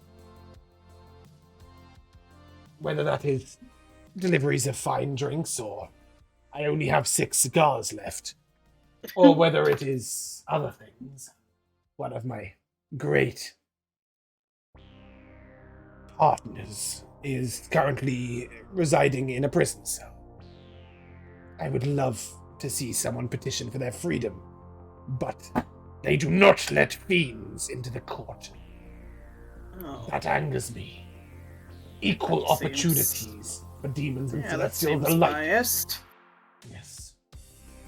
There are many things that I seek to see equality. The Church of the Faithful will rise up. We will not be judged just because we are demons. We will not be judged just because we are celestials. We will not be judged for our appetites or how and who we love. Yeah, here. Paisley's getting a little fired up. Oh shit! This is. You are a very complicated person. I No, not I am expect very this from- simple. I did not I expect this love from you. everyone. No.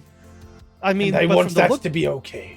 but you know that you look very, very scary, my friend. But you are on the And I inside. You are a cannot change big that. softy. You are a big softy on the Yes, inside. yes, I have a very He's soft a sweetheart. Would you like to explore them thoroughly with your fist?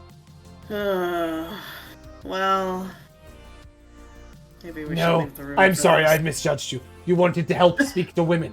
I apologize. You are a different Well, kind not for of me. lover. Not for me. For my young friend here. Oh wow! Are you seeking love? Don't put him on blast. I don't have a problem speaking to people. And Brozzig does like, nah. You seem a little hesitant and quiet, but I like a quiet and shy type. It's a shame there aren't more curves on you. Nevertheless, the women like that, they do. A thin and nerdy type. Mm-hmm. They might even like you if you're a little less plain, and he gestures towards Oleg. Well, Roast me next. now, Well, whatever it takes to walk Oh. this church freely. oh, you may walk the Will church help. freely always. It is a place of no judgment. But I request Wow. that you do not enter people's private rooms. That would be uncouth. But Distasteful. you are holding something back. I got an 18 on my insight check. Oh, well, la-di-da. Well, actually, I'm turning around on yours. Who are you Let's- seeking? What are you seeking? You want something from me? You didn't just come to ask my opinion on your little cup. I We're know looking that for you, reason. and he points his finger like right on your chest. I'm going to ignore that sentence for 1 second. Vulgo, he puts Okay. his finger right on your chest. And you are seeking more personal aid. And you are scared of telling me anything, and he puts his finger on Oleg's chest. You aren't sure what you want. And he puts his finger on Brozzig's chest. You will notice, Paisley, at no point has he even acknowledged you exist. How rude. Give me an insight check. Oh wow. And none of us okay. have noticed either, apparently. That was a nat 1. How rude. Yeah, he's very rude. He's purposely ignoring you. I believe that. I'm turning back around on him. He looks at you and Vulgo, do you want to say what you were looking for? I look down at his giant finger, and then look back up to him and take a step back. Nothing personal for me. But we were looking for someone known as Rickson Hines. Ah, oh, you look harmless enough. Rickson, get out here! And you'll notice Rickson exits his bedroom. Mm-hmm. Of course.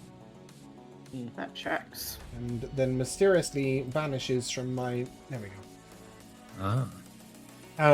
And this sort of slightly hesitant elf in his pinstripe suit kind of comes out. And, Hawaii. Hi. Hello. He's the elf version of Vulgo. What? Why are you looking for me? I need a talisman that you have. Oh, but it belongs to somebody very strong and powerful, and I don't want to lose it. And I'm getting so much trouble if I... He's asked for it. Oh. Is he done with me? Yes. He'll leave you alone if you I'm give the afraid talisman so, back. Rickson. Time's up.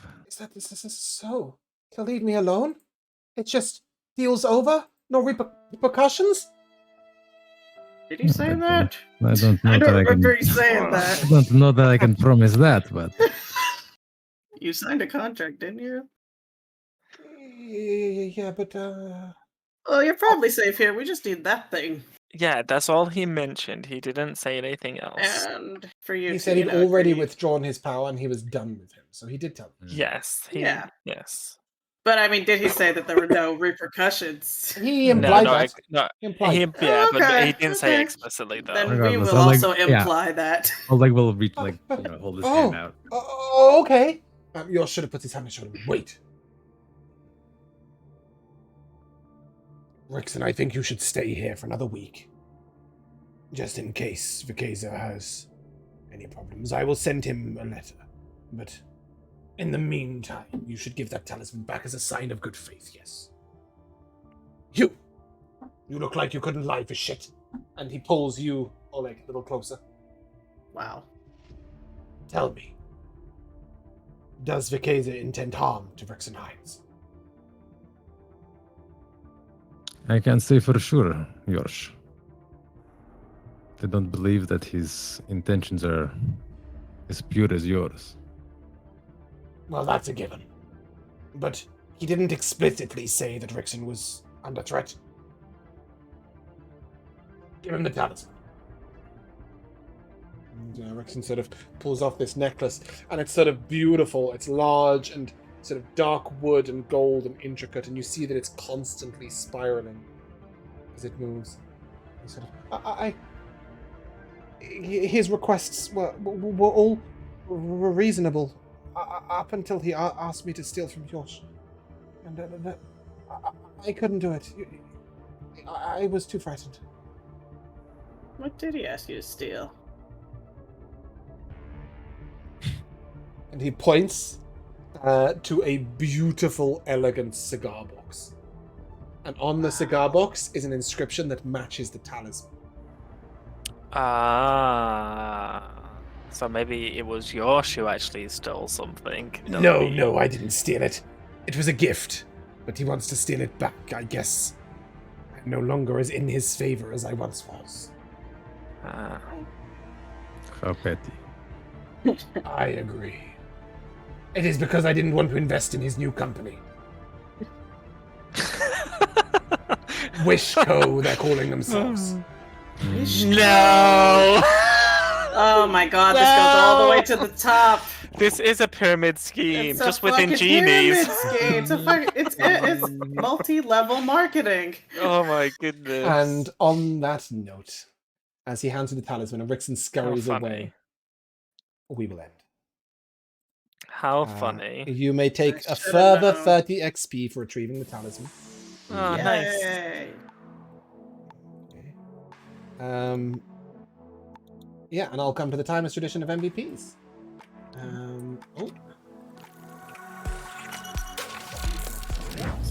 This is session 4, which means we're starting with Pat. I had a fun time with Vulgo and Nyla, just being awkward around each other. That was enjoyable to me. Good. Oh, that was fun. Who's next? Is it Josh? Josh. Yeah, I mean, all the not that we've had NPCs before that have not been fun or anything like that, but I really, really enjoyed all the NPCs. All the patrons were really cool, and unique, and yeah, I enjoyed having Vulgo kind of like whimper and scurry around these dominating women. It was very fun to roleplay. Mikayla. I was also gonna say Vulgo's crush on Nyla was so funny. But I will have to, I think I'll give it to the conversation we had with Jezebel and finding out she is also investigating this focus tech thing. It just like basically what she was saying about like what does this imply if they can just remove a company, you know, what else? And they do. Yeah, it was raising a lot of questions that like is interesting to see such a powerful character concerned about this. Yeah, it's nice to meet her. Oleg, Rico.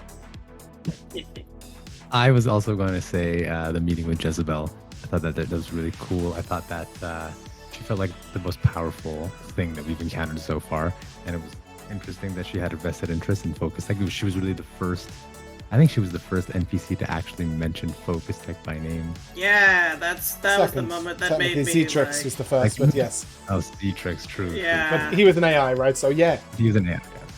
So that was really cool. And then of course the revelation that Vikeza is the CEO of Wishco. Should have known. I only just throw that in at the end. I also enjoyed the Yorsh redemption arc from the original Bodyguard campaign, where he was just a super perv. He is a super perv. He is, but he's more than that. I think he's a perv with a heart of gold. Yes, exactly. I love Yorsh. I'm really hoping Josh doesn't choose him as a patron because his voice hurts my throat. But I do think... I'm not going to. No? It doesn't seem like you're not going to provide a steady supply of thick male orc. I would. That is one of his two patron options. You either supply that or you do favors to the church. No, I think I'm in between Jezebel and Hazel. Yes. I noticed you had no inclination towards Luvon. No. He's a monster. Which one is he? He was the demon who... No, I mean which Oh, they're both fiend. Both Yorsh and Luvon are fiend. And you're out on Kronx is out now? Kronx is undead. I know. Kronx is out. Kronx thrown to the wayside. Eliana the Undying. He's going to be so disappointed. There is a celestial, a primeval growth, who obviously you guys decided not to investigate with the red cult. And there's two celestials who you didn't get to meet yet. But Josh hates the celestial subclass, so that's fine. There's also a mage, which Josh doesn't care about. And there's an unblinking and an undying undead even that I just don't see you guys getting to in a reasonable amount of time. I have a couple of little MEPs. I actually really enjoyed Pat's intro when you were talking about the training, where you said those guys go pew pew and Brozzig be man and get ass kicked. Great description of the training. Loved that. When you called Rex mole rat adjacent, Mikayla, gave me a proper little chuckle. I also like the little harmonizing on the intoxicating for the food, for the salmon. When you guys, I think 3 of you said it at once. And your little experience with the dark elf liquor was good fun. But for me, it's sort of your vested interest in all of the NPCs. Now, obviously, that means that maybe you genuinely are interested in them, but even if it seems like they're not quite what your characters would go with, the commitment to finding the answers and doing the right thing is really, really interesting. So I think you guys did fucking brilliant tonight. We did overrun, but I really wanted to make sure that Josh met all the potential patrons so that we can actually... Because we're level 1 now. Yeah. So, yes. But in the meantime, that is where we're going to end. So if you guys would like to say goodbye, Goodbye. Bye. Goodbye. we shall see you soon.